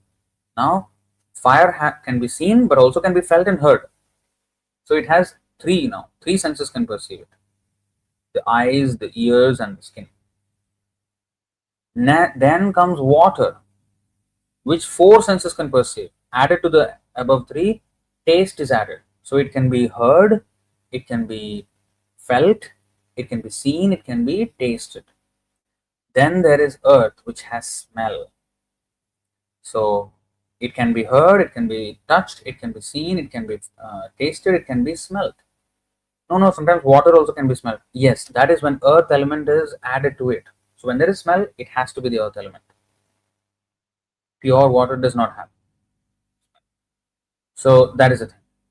So each, as we get grosser and grosser, more features, more senses can perceive it. So what earth has, what sky has, earth already has. What air has, earth has. What fire has, earth has. What water has, earth has. But the reverse order is not true. What earth has, only one of the aspects the ether has, 2 of the aspects air has, 3 of the aspects fire has, 4 of the aspects water has. So similarly, it is said here,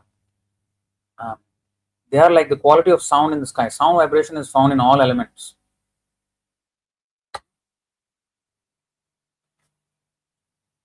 So you see, the 2 qualities mentioned of Shantaras mentioned in verse 215 are present in all kinds of devotees, whether they are in Dasaras, Aksharas, Vatsalas, or Madhuryaras. Let's go to 215. When a devotee is situated on this platform of Shantarasa, he desires neither elevation to the heavenly planets nor liberation. These are the results of karma and jnana, and the devotee considers them no better than hell. A person situated on the Shantarasa platform manifests the 2 transcendental qualities of detachment from all material desires and full attachment to Krishna. All devotees have, whether in Dasaras, Aksharas, Vatsalas, Madhuryaras, even Shantaras. All have this. Okay, so 17, right? So now 18. It is the nature of Shantaras that not even the smallest intimacy exists. Rather, knowledge of impersonal Brahman and localized Paramatma is prominent. And sometimes even devotees are, some acharyas, they even say devotees are also in the Shantaras, like cows and trees and all of that. Now, then on the platform of Shantaras, one realizes only his constitutional position. But when one is raised to the platform of Dasaras, he better understands the full opulence of the Supreme Personality of Godhead. See? Oh, let me go back to that. Did I read that? Purport. Okay, let's read this.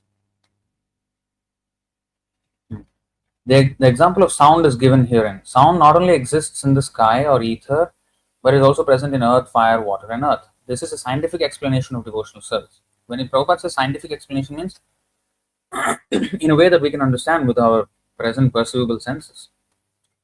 Just as sound is present in all material elements, the qualities found in Shantaras are present in all devotees, whether they are on the platform of Dasya, Sakhya, Vatsalya, or Madhurya. So now going down, on the Dasaras platform, knowledge of the Supreme Personality of Godhead is revealed with awe and veneration. That is extra awe and veneration. By rendering service unto Lord Krishna, the devotee in Dasaras gives constant happiness to the Lord. Okay. The qualities of Shantaras are also present in Dasaras, but service is added. See that? Thus, so what is the Sevana? Adhika Sevana. Shantir guna dasya ache. Adhika Sevana. The extra thing is Sevana. Just like just now the elements, each has extra quality which can be perceived by one extra sense. So Sevana adds there. Then comes Shantir guna dasya Sevana Sakhya Dui hoy. Dasya Sambramba Gaurava Seva Sakhya Vishwasamay. See? This is now Sakhya. The qualities of Shantaras and the service. Okay, another thing. I want you to notice something here. You see, Adhika Sevana, in quotations, these are technical terms. Technical terms. In the translation, it gets kind of diluted, the importance of those words. But service is added, is mentioned here. It is almost like it's like a descriptive word, but Sevana is a specific technical term. Sevana is the special feature of Dasya. Then in Dasyara Sambrahma Gaurava, awe and veneration, Seva. But in Sakhya, Vishwasama. So this Vishwas is another technical term. Okay, so coming down, the qualities of Shantaras and the service of Dasaras are both present on the platform of Sakhyaras. On the platform of fraternity, the qualities of Dasaras are mixed with the confidence of fraternity instead of awe and veneration. See, another quality is added, which is Vishwasa, which is the confidence. I mean, the intimacy. Confidence means, oh, in Dasaras, they don't have confidence in the Lord. No, they have confidence, not that confidence. There is another meaning of confidence, which is, oh, I have revealed this to you in confidence. It means, because you are my intimate devotee and friend, bhakto same sakha chaite rahasyam hetu tamam. This confidential truth I am revealing to you. That confidential is revealed in confidence. So that confidence means in in intimacy. That intimacy is added in Sakhyaras. See that? So there is seva, there is appreciation, there is detachment from material desires, attachment to Krishna completely, but there's also this intimacy that is added. Next. On the Sakhyaras platform, the devotee sometimes offers the Lord service and sometimes makes Krishna serve him in exchange. That is intimate. That is quite audacious, isn't it? But this is not out of sense gratification. This is what Krishna would want actually. So He makes Krishna serve him because he knows that Krishna wants to do that, so he allows Krishna to have that. It is different from a materialist wanting Krishna to serve his desires. No, this is totally different. This is here Krishna wants to serve his devotee and the devotee allows Krishna to serve him because Krishna wants it. He wants to satisfy Krishna by giving him what he wants. If Krishna wants to serve me, let him serve me. But in that, there is no pride that Krishna is serving me. I am so great. I am the master of Krishna. No, there is no such feeling. He may even climb on the shoulders, like the cowherd boys. They climb on the shoulders of Krishna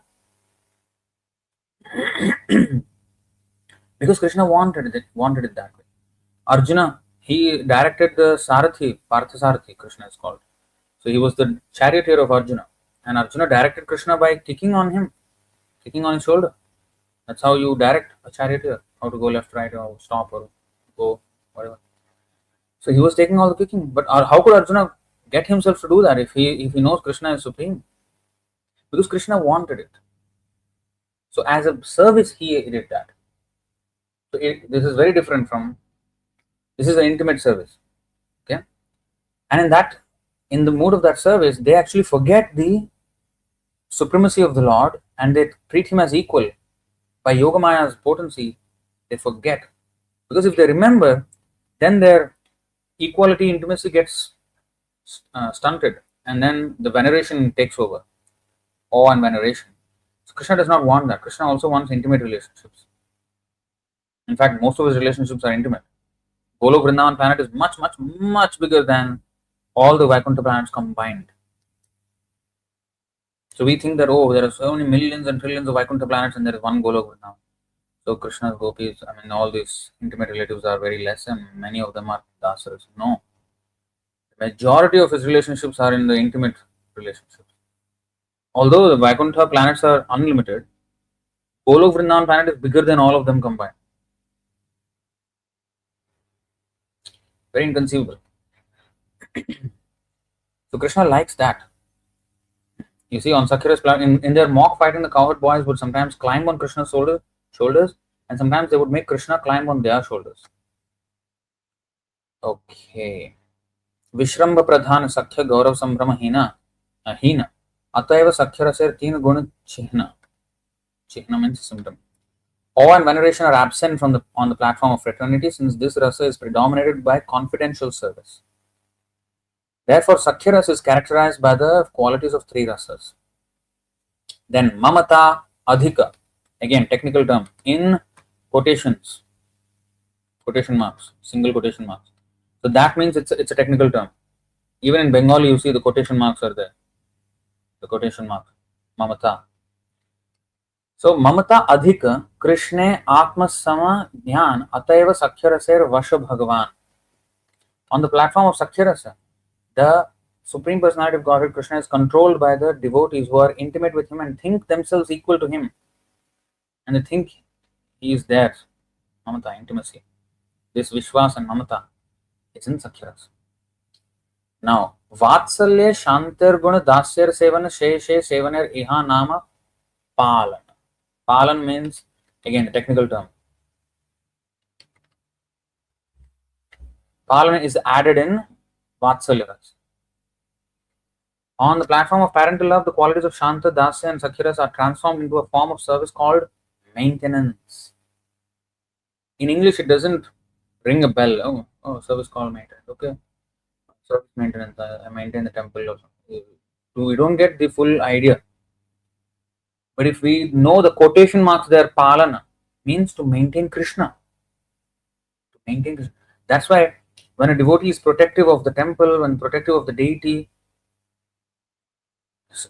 thinking about the maintenance of the deity, worrying about it, just like a parent would worry about his household. Oh, how am I going to bring food to the table to maintain my family? He works hard to bring money and then get food for everybody to maintain the family. So a devotee similarly considers Krishna's home, Krishna to be his son. So he brings collections, he collects money to serve him opulently. So this is called Bhaktivinoda Thakur. Actually, Bhaktisiddhānta Sarasvatī Ṭhākura explains very nicely. He says, Krishnera samsara kari chhadiyana chhar. Krishnera samsara. Krishnera samsara means Krishna's family life. Sansar is family life, right?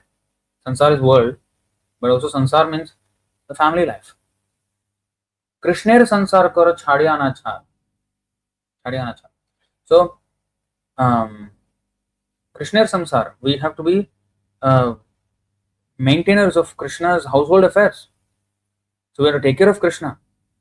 We have to maintain, we have to pay rent for the temple here. At least we are in rented premises. So just like an ordinary person would pay rent for their house, we pay rent for the temple. So we have to think of income, we are in anxiety just like an ordinary person is worrying about his income and everything. But here, Krishnera Sansar, there is his own Sansar. Krishnera Sansar. So that Palana is actually a Vatsalya Rasa. Even as preachers, as we become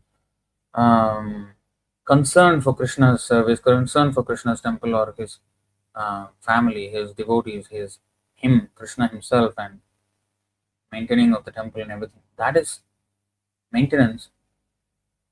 But it's the original, the ultimate end of it is like Nanda and Yashoda. They think of maintaining Krishna. So Sakhir Guna Asankocha Agauravasar Mamatadhikye Tadana Bhartsana Vyavahar. The essence of fraternal love is intimacy devoid of the formality and veneration found in Dasaras. Due to a greater sense of intimacy, the devotee functioning in parental love chastises and rebukes the Lord in an ordinary way. Tadana and Bhartsana, rebuking. He scolds, like Mother Yashoda wanted to tie him up, beat him. So, Apnare Palak Jnana Krishna Palya Jnana Chari Gune Vatsalya Rasa Amrita Saman. Again, quotation marks, technical terms. Palaka Palya. Palaka Jnana Krishna Palya Jnana. Apnare Palaka Jnana. The devotee thinks of himself as the Palaka or the maintainer, and Krishna as the Palya, the maintained. Not Krishna being the maintainer and I am the maintained. Of course, that is the actual truth. But if I have that mentality, then I will think that Krishna is my provider and I am a son of Krishna. That is a sense gratificatory relationship. But if I become the Palaka and Krishna become the Palya, I become now service oriented, Sevan Mukha. Whereas if I consider being the Palya and Krishna is the Palaka, then I consider myself is Bhogon Mukha. I want to enjoy Krishna. Oh, Krishna must give me. Krishna is my father, so he must give me. But no, he becomes a son, then I must give him. So that is Vatsalya. On the platform of parental love, the devotee considers himself the Lord's maintainer. Thus, the Lord is the object of maintenance like a son. And therefore, this mellow is full of the qualities of four rasas: Shantaras, Dasaras, fraternity, and parental love. This is more transcendental nectar.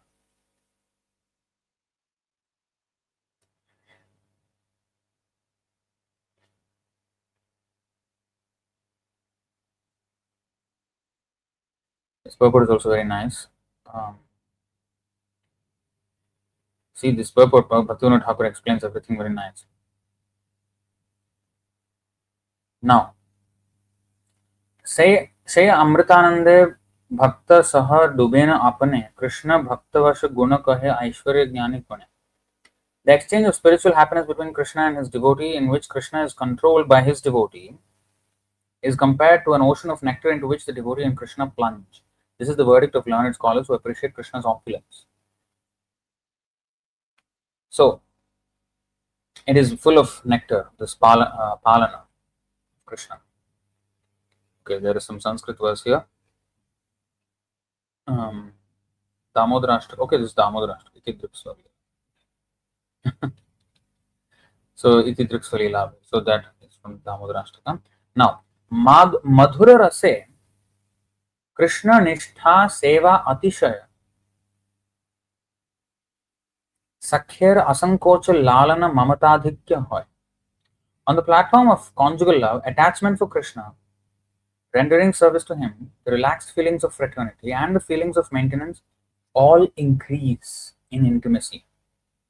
Okay? So the four things that are already there in the other rasas all will be there in conjugal rasa, but in increased, they all increase in intimacy. Now, Kanta bhaven nijanga deya korena sevan ataiva madhura raser hoy pancha guna. Pancha in quotation marks technically. On the platform of conjugal love, the devotee offers his body in the service of the Lord. What he offers? Nija anga diya.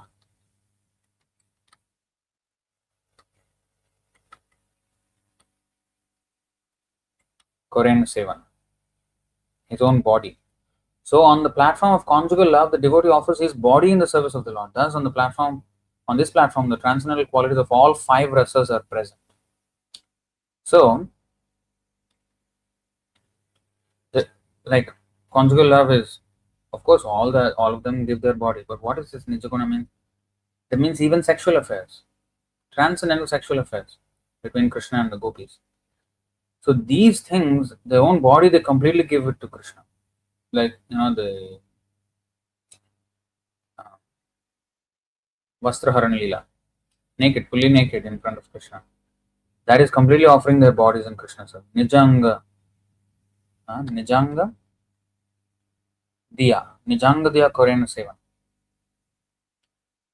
आकाशादि गुण जैन परपर भूते एक दुई तीन चारि क्रमे पंच पृथ्वीते.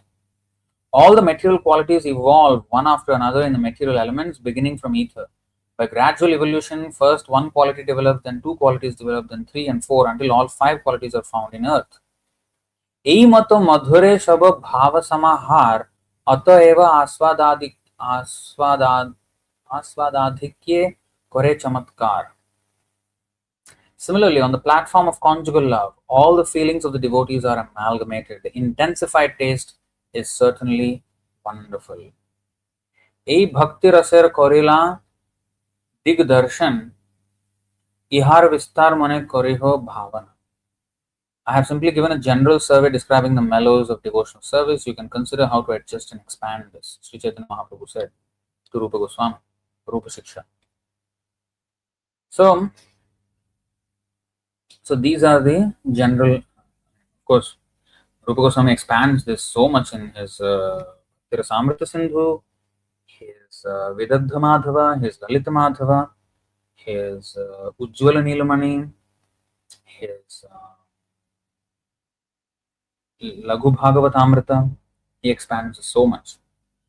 So, especially in Bhakti Rasamrita Sindhu, there is a technical description of all of this in very great detail. So you see how in Madhurya Ras, it has all the tastes of everything else. And that's why Madhurya Ras is highest. And in Madhurya Ras, there is the Swakiya Madhurya and Parakiya Madhurya. Swakiya is like the queens of Dwarka. And Parakiya is the gopis of Vrindavan. So there is even higher than the Swakiya. And among that, the highest Leela is the Ras Leela. And therefore, the Gopinath is the Lord, presiding deity of love of Godhead. Because he is not only the presiding deity of the conjugal Parakiya Bhava love of Godhead, but Parakiya means it involves every other rasa. So of love of Godhead in all different tastes, the Gopinath is the presiding deity. And that's why he is the presiding deity of the love of Godhead, Prayojana. That was a big rabbit hole to describe Sambandha Abhideya Prayojana. I actually was skimming through it, but I thought maybe devotees actually don't know the full significance. So, all of this. Of course, more can be said about this. But, okay, I hope you get that idea. So that's why the Adilila chapter 1 texts 15 through 17 is very important for us Gaudiya Vaishnavas. The Madan Mohan, Govinda and Gopinath deities are most important, and their pranam mantra is very important for us Gaudiya Vaishnavas because they are presiding deities of Sambandha, Abhideya and Prayojana. And we have to understand everything in that framework. Right? That's what we've learned in the Chaitanya Mahaprabhu's exposition of Vedanta philosophy. So, coming back all the way. This is what Bhaktisiddhānta Sarasvatī Ṭhākura is referring to when he said I don't know. With the speed that we're going at, I don't think we can finish anything. But it's fine. That's fine. We're not here to quickly finish everything. We're here to understand. I hope that will be appreciated. And if we don't finish our entire syllabus in this Purushottama, that's all right. We can always continue from where we've left and study more. I want to do a session on Purushottam Yoga, but let's see, either next or next session. Let's see how it goes. We'll go a little more and see where we will stop. All right. I rather prefer that our devotees understand deeply our significance and not just get carried away. Oh, Purushottama, so you have to do something quickly and quickly. I mean, that's how it is done. Usually things are done. Yes, I understand. But I personally prefer that we go deep into what we are learning and understand everything properly. And I think this explanation of Sambandha Vidaya Prayojana is very essential for all devotees.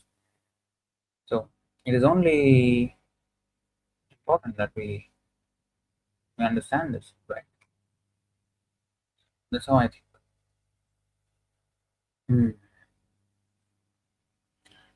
All right. So coming back, so he said the highest temple should be for Srimati Radharani. Its spire should be visible from a long distance so that people will think of and remember her. There should also be an arrangement whereby her servants can very enthusiastically preach her words throughout the planet. Utkale Puruṣottama-kṣetra. Okay. Already residing in Puri are Madan Mohan, the presiding deity of Sambandha Jnana as Jagannath, and Gopinath as Tota Gopinath, the presiding deity of Prayojan Tattva, Sambandha Prayojan. Now the presiding deity of Abhidheya, Sri Radha Govinda, should be installed here in the highest temple, which should be beautiful in all respects. In this manner, so in this way, he's thinking about this framework of Sambandha, Abhidheya, Prayojan and the deities and where it all fits. So he's very philosophically thinking about the practical, even the deity name and everything. The bhava is very much ingrained in all of this. So, reading on, in this manner, Śrīla Bhaktisiddhānta Sarasvatī Ṭhākura daily made new plans for the development of the temple and worship of Sri Radha Govinda there. And from such musings, his disciples could catch glimmers of his profound desire to serve the potentates of his life. His potentates, let's see the exact definition. I don't like when I don't know the meaning. A monarch or ruler, especially an autocratic one. Ruler, head of state, monarch, sovereign king, emperor. So the potentates of his life are Radha Krishna. So one day, while sitting on the sand hill, Śrīla Sarasvatī Ṭhākura mused. Mused means thought, and expressed his thought. Deeply thinking, not just ordinary thought, fleeting thought. Musing means deep thinking, contemplations. When the associates of Mahaprabhu visited Puri,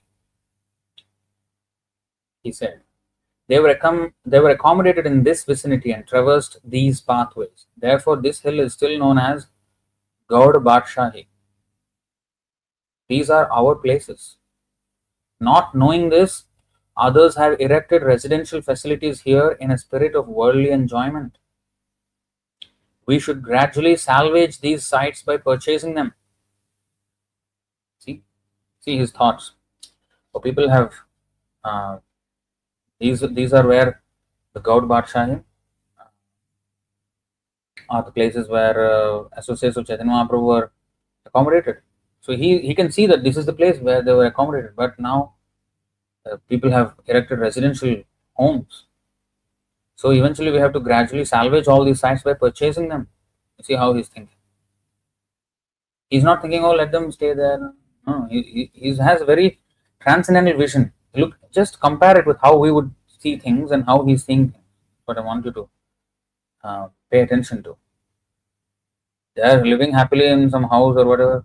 Why he should purchase their house and vacate their house and purchase it and get them out of that? Is it not inconvenience for them? It is. But he says this land is supposed to be for Krishna's service. Of course, they can have some other place, whatever. So we will not ransack those homes and forcibly evict them from there. We will purchase them with the legal way. But see, the thing is, he is not shying away from causing inconvenience to others, some material inconvenience, but which is actually good for them spiritually, because then they will sacrifice their land. If they can donate, that is another thing. He is not even asking for donation. If they donate, that is good for them. But maybe they are not well to do, whatever. So he is prepared to even purchase them and collect the money for purchasing that. But all of this should be in Krishna's service. So that's how he's saying it. So that's another aspect of the vision of a pure devotee. Of course, many devotees want to have residential quarters and holy places, but we should always understand that we are not buying any piece of the holy place here. That is only a facility whereby I can possibly serve Krishna. That's it. It's not that now I'm a resident, I'm an owner of this land. We should never think like that. In fact, we should never think like that in any place, not just in holy dham. Right? So, if the devotees occupy holy place and serve Krishna, that is okay. Because devotees need to live. Like even this Puruṣottama-kṣetra, devotees live in that temple. How can we live in Krishna's place? No, we are here for serving Krishna. So that's okay. Temple is of course different from a devotee's house. Temple is even more centered on Krishna, as there is some family thing in the devotee's house as well. Family consciousness. But if the entire family consciousness is only to serve Krishna, then it becomes more and more spiritual and as good as the temple. The more. It's all about the bhava. Bhavagrahi Janardhan. What is our bhava? I can stay in the temple and have a fully materialistic thought process, and I may be delving on all things material. I am not actually in the temple. Where my mind is, there is where I am. I think even one philosopher, he came up with that kind of quote. He says, I think, therefore I am. I think, therefore I am. So, according to our thinking, we are. Bhavagrahi. So he's saying these are our places. So gradually we should salvage these sites by purchasing them. So he wants to go in a legal way, not anything illegal. But he considers that the whole program of them occupying this for their own sense gratification is illegal. But we will still take to legal recourse, but we need to use that for Krishna's service. And that's how he's thinking. Another time, while discussing the establishment of Radharani's temple, he noted, Sri Radhakunda is situated close to Govardhan. We have come here to constantly remember and gain inspiration from that kunda. And he explained. So you see, he is thinking about the Chatak Parvat as Govardhan, just as Chaitanya Mahaprabhu did. But if there is Govardhan, there has to be also Radhakunda.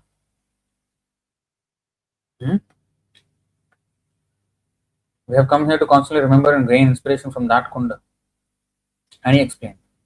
Lord Krishna himself declares that worship of his devotees is more important than worship of himself.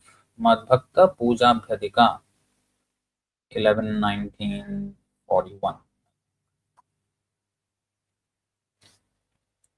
Let's see.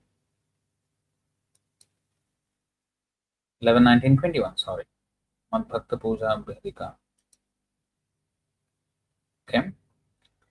11:9:21. 11:19:21. Worship of his devotees is more important than worship of himself. Therefore, it is essential that the temple of the ācārya vigraha be higher than that of the Vishaya vigraha, which is why the temple of the ācāryas Vyasadeva and Madhva is above that of Sri Sri Gaur Gadadhar. He is saying the ācārya vigraha be higher than the Vishaya vigraha. Now, usually ācārya tattva is who? Krishna. So Krishna's temple should be higher than the āśrita tattva, right? But here he's saying Ācārya Vigraha, temple of Ācārya Vigraha should be higher than Vishaya Vigraha, and therefore Vyasadeva and Madhva should be higher. Why? Are they not Vishaya or Ashrita? No. Here, Ācārya is not the summum bonum shelter of everything. No, Ācārya Vigraha of love. So the love for Krishna resides in the devotee, and Krishna is the object of that love. He is the Vishaya of that love. He is the object of love. Devotee loves Krishna. So in the transaction of devotional service, bhakti, the Ashraya, the reservoir of love, is the devotee, and the object of love is Krishna. So Ashraya of bhakti is the devotee. Vishaya of bhakti, it's not called Ashrita. The Ashrita means that is taking shelter of. Krishna is not taking shelter of us, but he is the object of our love. We are supposed to have the love for him. So Radharani is the Ashraya Vigraha, the devotees, the Acharyas, they are Ashraya Vigraha of love. For the disciple, the Guru is still Ashraya Vigraha because he represents Krishna, who is the real Ashraya Vigraha of everything, tattva wise, not rasa wise. Rasa bhakti is different. But Krishna is the Ashraya of everything, shelter of everything. So, because the Guru is a manifestation of Krishna's mercy, he is the Ashraya Vigraha for the devotee. Means he takes shelter of Guru. We cannot take shelter of Ashrita. But Guru, although Ashrita of Krishna, he becomes empowered to be the Ashraya for the disciple. And devotee takes shelter of the Ashraya Vigraha and becomes Ashrita. But for love, the devotee, Radharani, they are Ashraya of love and Vishaya, not Ashrita, Vishaya of love. Vishaya Vigraha is Krishna. So, with that understanding, all these are technical terms and we have to understand the meaning of these terms to properly understand what is being said here. So, therefore it is essential that the temple of the Ashraya Vigraha be higher than that of Vishaya Vigraha, because devotees' worship is more higher than Krishna's worship. That is Krishna's statement, not anybody else's. So it is not, we will not be wrong if Prabhupada's asana is higher than Krishna. For example, I'm just telling, if at any place somehow that happens, it will not be wrong. Although Prabhupada wanted it below. And that's why we will please Prabhupada, because Yasya Prasadat Bhagavat Prasadat. Prabhupada is displeased, Krishna is displeased. So we want to please Prabhupada.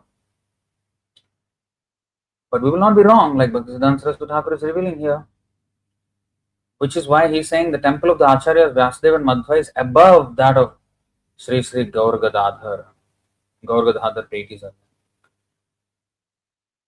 So the Madhva Sampradaya considers Śrī Vyasadeva as Vishaya Vigraha. Yet we Madhva Gaudiyas accept him as Ashraya Vigraha. This is very interesting. So apparently the Madhvas, they consider him as Śrī Vyasadeva as Vishaya Vigraha because Śrī Krishna Dvaipayana Vyasam Vidhe Narayanam Prabhum. That is a Shastric statement. In the Tattva Sandarbha, it is quoted like that. From, I don't remember which Puran exactly, maybe Mahabharata or Krishna Puran, I don't remember. But Krishna Dvaipayanam Vyasam Vidhi Narayanam Prabhum. So he is Narayana himself, this Krishna Dvaipayana Vyasa. So he is counted among Vishnu Tattva, who is the Vishaya Vigraha of love, who is the object of love, who is as worshipable, who is non-different from Krishna.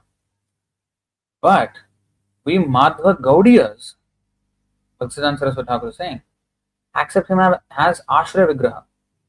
That means he is the reservoir of love for Krishna, the devotee of Krishna.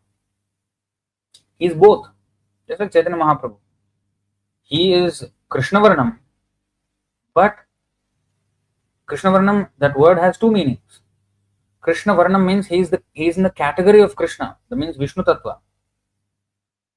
Means he is non-different from Krishna. And Krishna Varnam means Krishna Varnayati.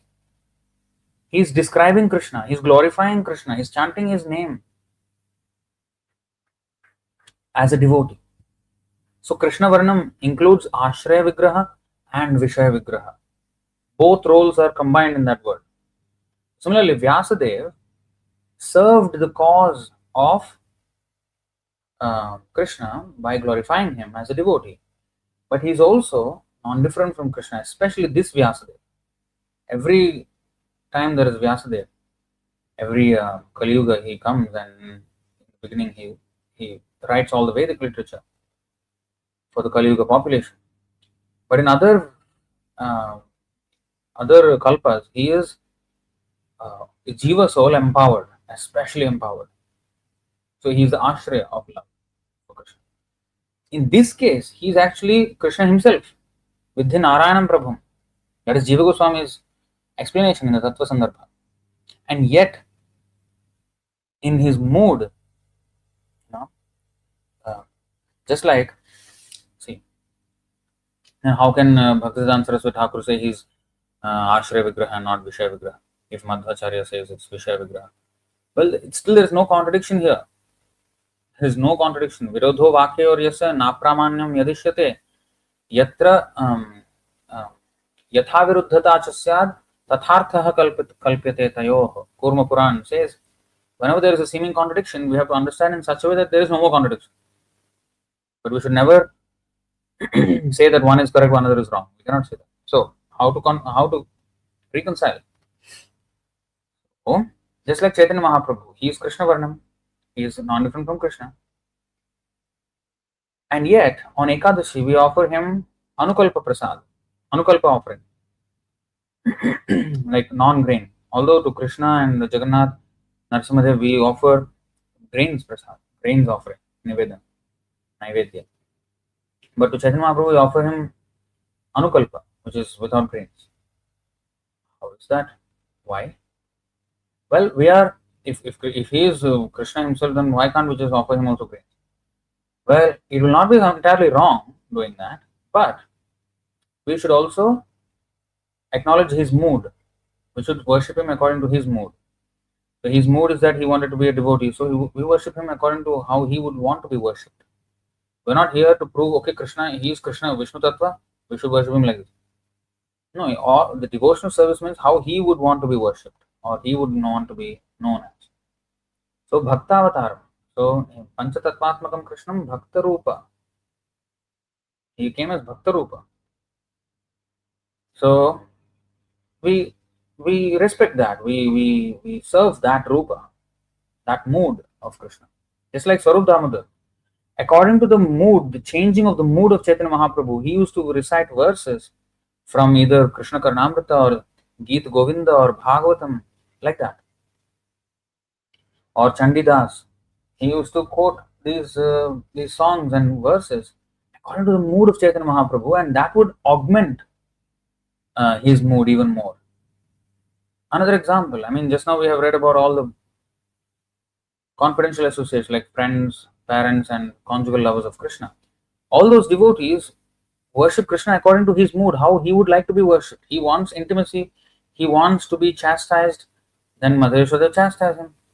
So, how he wants, they want to serve him like that, accordingly.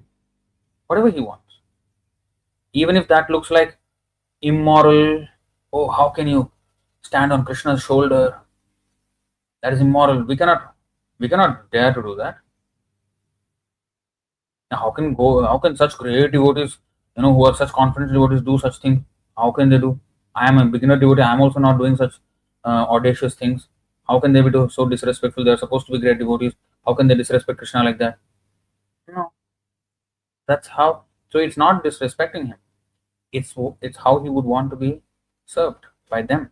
That is very special prerogative that they have to serve him in that way. That's not disrespect.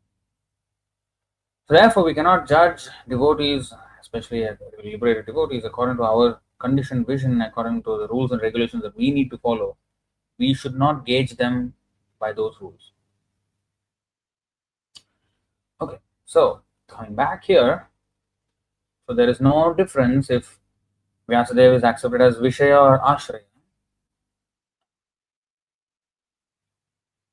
Bhaktisiddhānta Sarasvatī Ṭhākura prefers to accept him as Ashraya Vigraha. Madhva Gaudiyas follow that. Although he is also Vishaya Vigraha, we will ācārya upasanam. We will do according to how our ācārya has given us. So the temple of the original Ashraya Vigraha, Srimati Radharani, should be constructed highest of all upon Tattvavit. She should reside there with her associates. Sri Govinda will be obliged to go there along with his associates and remain simply to serve her. He's always partial to Radharani. That's the answer of Ṭhākura. Because of his position, he is the Nayanamani Mandir.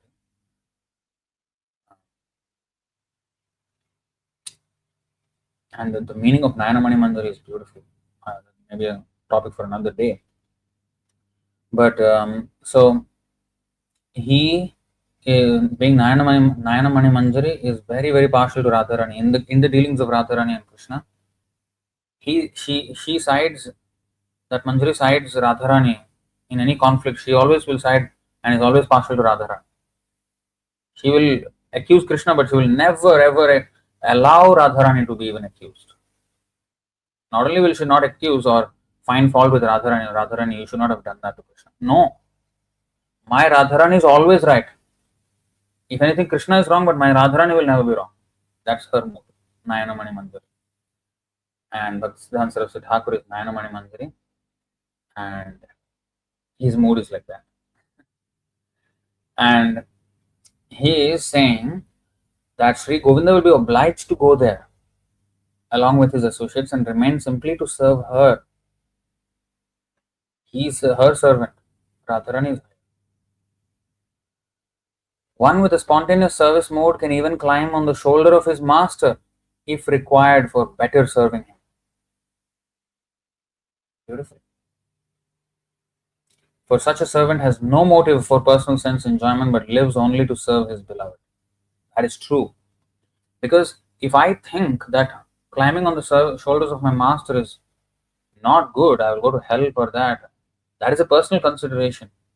Or I will be not known as a good devotee in this world if I climb on the shoulder of my master. That is a motive. But here he is saying one with a spontaneous service mode can even climb on the shoulder of his master if required for better serving him.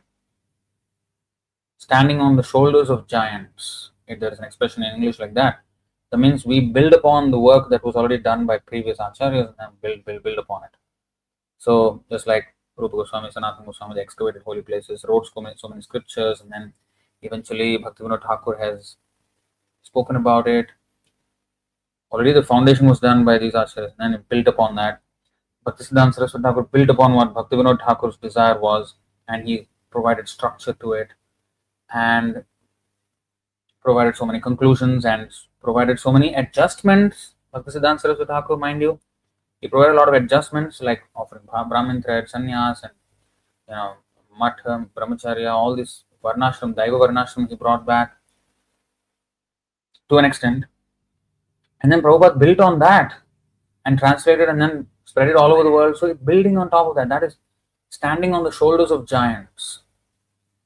So if I stand on the shoulder of a giant, I can see much farther. Although I may be a midget, I may be a very small and a dwarf, I may be a midget. But if I stand on the shoulder of a giant, I can see very far. I can survey the place better, right? So we learn and do more by standing on the shoulders of giants. So we may stand on the shoulder of the giants of our ācāryas if required to serve them. We will not, what is that? One with a spontaneous mood, service mood, can even climb on the shoulder of his master if required for better serving. If by climbing on the shoulder it is better service to him, then he will do that without any. For such a servant has no motive for personal sense enjoyment, but lives only to serve his beloved. There is no spiritual benefit in ascending hills to enjoy breezes. He's saying this Chatak Parvat, if I just go there to have nice breeze, sea breeze from ocean coming, I can enjoy this breeze. There is no spiritual benefit in ascending hills to enjoy breezes, nor in any other sense gratification, nor in sense abnegation as in Jainism. In Jainism, they don't enjoy the sense, they don't want to enjoy the sense, they don't want to harm others. It's a very impractical way of level of so-called non-violence. But without, that's the thing, self-abnegation extreme. But you're missing the point that you cannot live without some form of dhume nagnit. There will be some kind of smoke, some imperfection in this material world. But when we serve Krishna, everything is adjusted. So the purification is actually to serve Krishna and not simply some abstract puritanical version of life by self-abnegation, as in Jainism. So although out of respect, Gaudiya Vaishnavas do not place their feet on the original Govardhan. Okay? Gaudiya Vaishnavas do not place their feet on the Govardhan hill. For the sake of serving our Acharyas, we may ascend Chatak Parvat, the non-different replica of Govardhan manifest here in Puri. To serve, only to serve. So in this way, he is revealing so much. You see, it's just a sand dune. How much philosophy he made out of the sand dune. That is how a pure devotee, that's how he sees the Dham. That's how deeply he sees the Dham and reveals by his words like this how much he thinks about the philosophy of ācārya, vigraha, vishaya vigraha, and what is sambandha, vidheya, prayojana, and standing on the shoulders. Like Krishna, you see, this is the verse. I mean, let's be honest. Okay, I need to change the screen. 1 second here.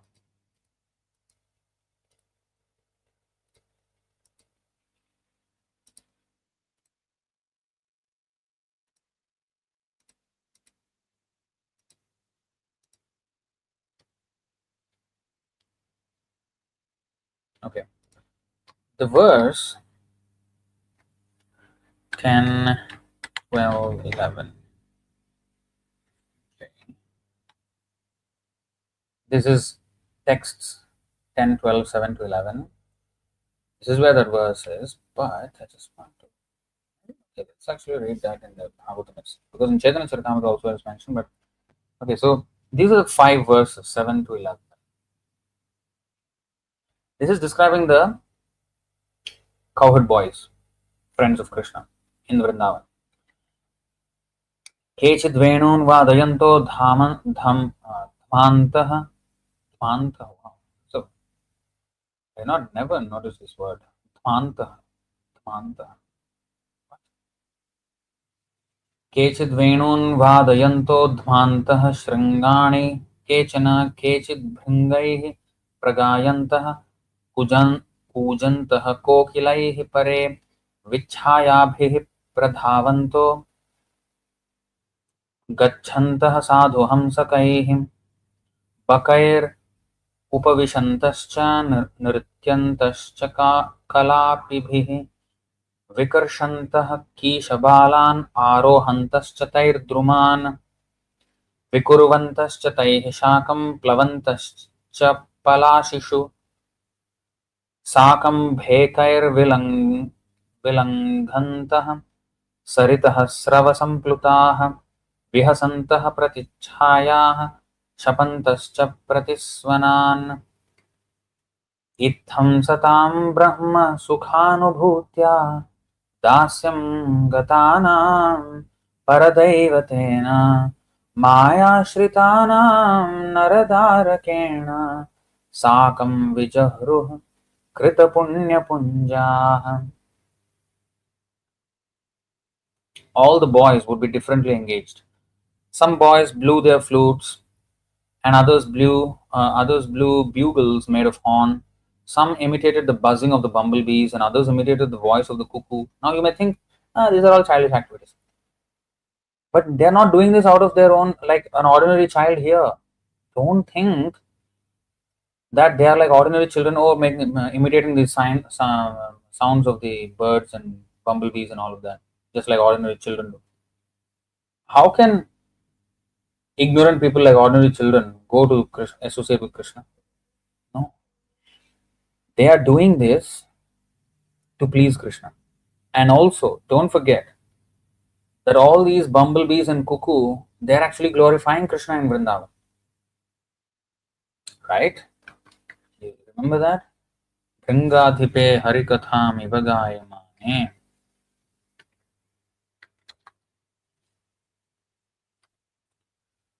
Oh, this is 3:15:18.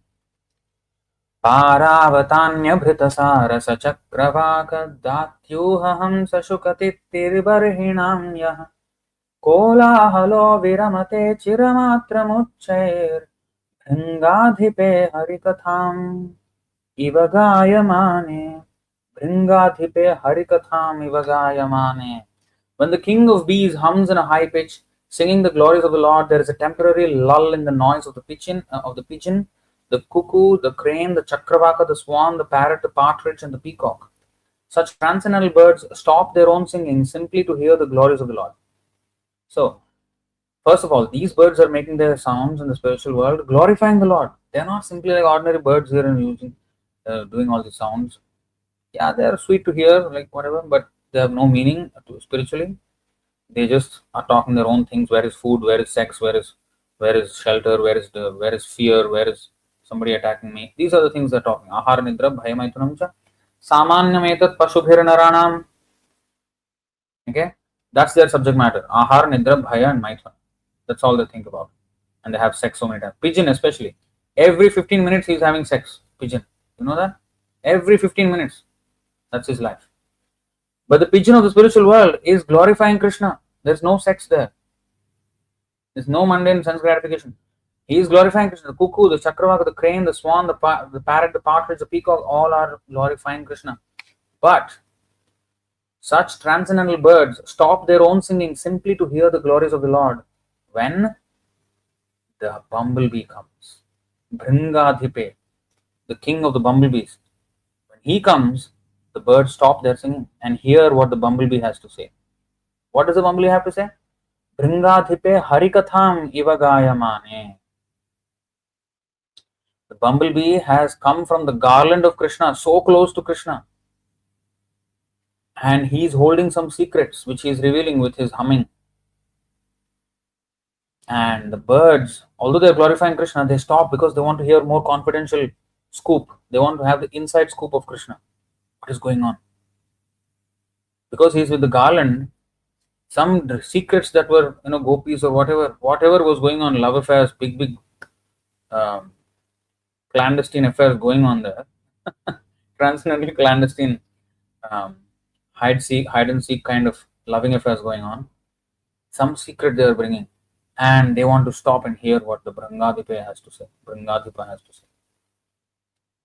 So, when we say that the boys are doing all these sounds, imitating the buzzing of the bumblebees, don't think they're ordinary bumblebees, they're devotees. In Chintamani Prakara Sadmasu Kalpa Vriksha, Lakshavriteshu Surabhir Abhipalayantam, Lakshmi Sahasra Shatasambhrama Sevyamanam, Govindamadi Puruṣottama. Every stone is a touchstone. Every stone is living in the spiritual world, not a dead stone like in the material world. Stone is also living. Sand is living, water is living. What to speak of bees, birds, and animals? They are all devotees of Krishna. So some imitated the buzzing of the bumblebees, and others imitated the voice of the cuckoo. Some boys imitated flying birds by running after the birds' shadows on the ground, and all this because Krishna wanted them to be playing with him like that. They are not forgetting Krishna and getting distracted by a bird and following its shadow. And no, that's how Krishna wanted it. He wants that variegated, playful nature, and they're contributing to that playful environment, the atmosphere. And in service to Krishna, they're doing all of this. So don't think otherwise. But it looks like ordinary, childish, foolish activities, running after, what is that? Birds' shadows on the ground. What kind of thing is that? Is it any meaningful stuff? No. In the spiritual world, very meaningful, because Krishna wanted it. So some boys imitated flying birds by running after the birds' shadows on the ground. Some imitated the beautiful movements and attractive postures of the swans. And also, by the way, you can go and read the 20th chapter of Krishna book or the Light of the Bhagavat. book which Prabhupada wrote, or the 20th chapter of the Srimad Bhagavatam, you see how the autumn season in Vrindavan is compared to so many philosophical things. So, all that happens in Vrindavan, the autumn and everything, reminds the devotees of the spiritual aspects. And that's how we should see the whole world as. We should learn that vision, learn to incorporate that vision. Sthavar jangam dekhe na dekhe tar murti, sarvatra hoy nij ishta deva spurti. Whether a devotee sees the sthavar or jangam, the moving or non-moving living entities or anything, he always remembers Krishna. This is how we should do it. And if you go and read the 20th chapter of Krishna book, you will see all the different descriptions of how the natural phenomena are compared to spiritual aspects, Krishna consciousness, how they remain one of Krishna. And Light of the Bhagavad is a beautiful book based on that Prabhupada wrote. Anyway, coming back, digressed. I have digressed so much. I digress, and then I digress from the digression, and then I digress from that digression, and like that I go on. So coming back all the way to this digression. Again, we're in the digression only, but I am expanding upon the standing on the shoulders of giants. Okay, now. So some others imitated the voice of the cuckoo. Some boys imitated flying birds by running after the birds' shadows on the ground. Some imitated the beautiful movements and attractive postures of the swans. Some sat down with the ducks, sitting silently, and others imitated the dancing of the peacocks. Some boys attracted young monkeys in the trees. Some jumped into the trees, imitating the monkeys. Some made faces as the monkeys were accustomed to do, and others jumped from one branch to another. Some boys went to the waterfalls and crossed over the river, jumping with the frogs. Remember, the frogs are also devotees in the spiritual world. Okay? And when they saw their own reflections in the water, they would laugh. They would also condemn the sounds of their own echoes. In this way, all the cowherd boys used to play with Krishna, who is the source of the Brahma. They also, actually, there is one verse where they even climb on his shoulders. In this way, all the cowherd boys used to play with Krishna, who is the source of the Brahman effulgence for Jnanis. So, great Jnanis, they consider Krishna to be the source of the Brahman effulgence, desiring to merge into that effulgence. And the same Krishna is the Supreme Personality of Godhead for the devotees who have accepted eternal servitorship. They worship Him as the Supreme Personality of Godhead. For ordinary persons who have no faith in anything, He is just an ordinary child, Krishna boy. So different people see Krishna differently, but the cowherd boys, having accumulated heaps, the results of pious activities for many lives, were able to associate in this way with the Supreme Personality of Godhead. How can one explain their great fortune? There, they climbed on His shoulder as well.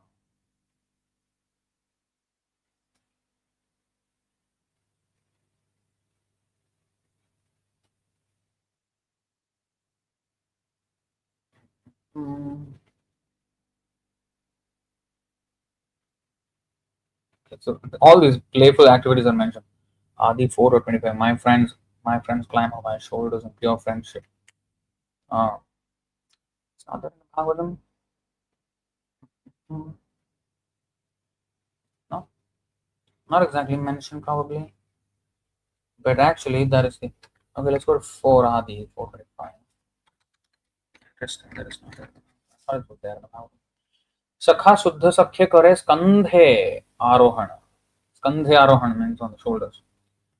तुम्हें कौन बड़ो लोग तुम्हें आमी समा. My friends climb on my shoulders in pure friendship, saying, "What kind of big man are you? You and I are equal." So this is the mood of the. So they climb on his shoulders. Skandha Arohan. Skandhe Arohan. So it's interesting. Okay. So anyway, they climb on the shoulders. So why? How could they climb? They were pure devotees. Well, it's because they could do so for the pleasure of Krishna. Similarly, for the pleasure of the ācāryas, one can climb on his shoulders. What does that mean? Figuratively, that we have to build, and we should not shy away from spreading the movement more than what our guru did. And we should not think that as, we should approach it with the right attitude. That out of servitude, out of the mercy of my guru, may this expand even more than what my guru has expanded. So we should pray like that. And the expansion is not dilution. We do not want diluted expansion by adding water to the milk. No, we want milk, but much greater quantity. So that is had only when we serve the Guru properly. Okay. Pralambasura pastime. Yes, there is a Pralambasura pastime where they used to, Krishna had to have, they carried Krishna, Balaram, and also carried Krishna and Balaram carried them, like that there was a pastime. Yes. So in this way the pastimes were going on. So I will probably end somewhere here because it's already very late. I will have to go back to that document. 1 second. I think I will close it there because I don't think we can go any further. It's very, very long already, very late.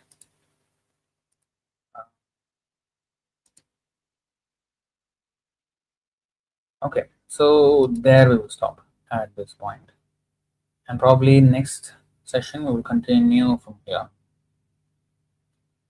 And the last session we will have based on Puruṣottama Yoga chapter of Bhagavad Gita. Alright, so thank you all very much. Bhaktisiddhānta Sarasvatī Ṭhākura ki jai. Puruṣottama-kṣetra Jagannātha Purī ki jai. Ananta Gauri Vaishnava Vrinda ki jai. Śrīla Prabhupada ki jai. Nitai Gaura Premanande Hari Hari Bol. Hare Krishna. Of course, there are some comments here, but you know what? It's very, very late for me as well. So I'm not gonna. So please, you can do your own. You can do your own research on those comments. But sorry for that. Thank you very much. Hare Krishna.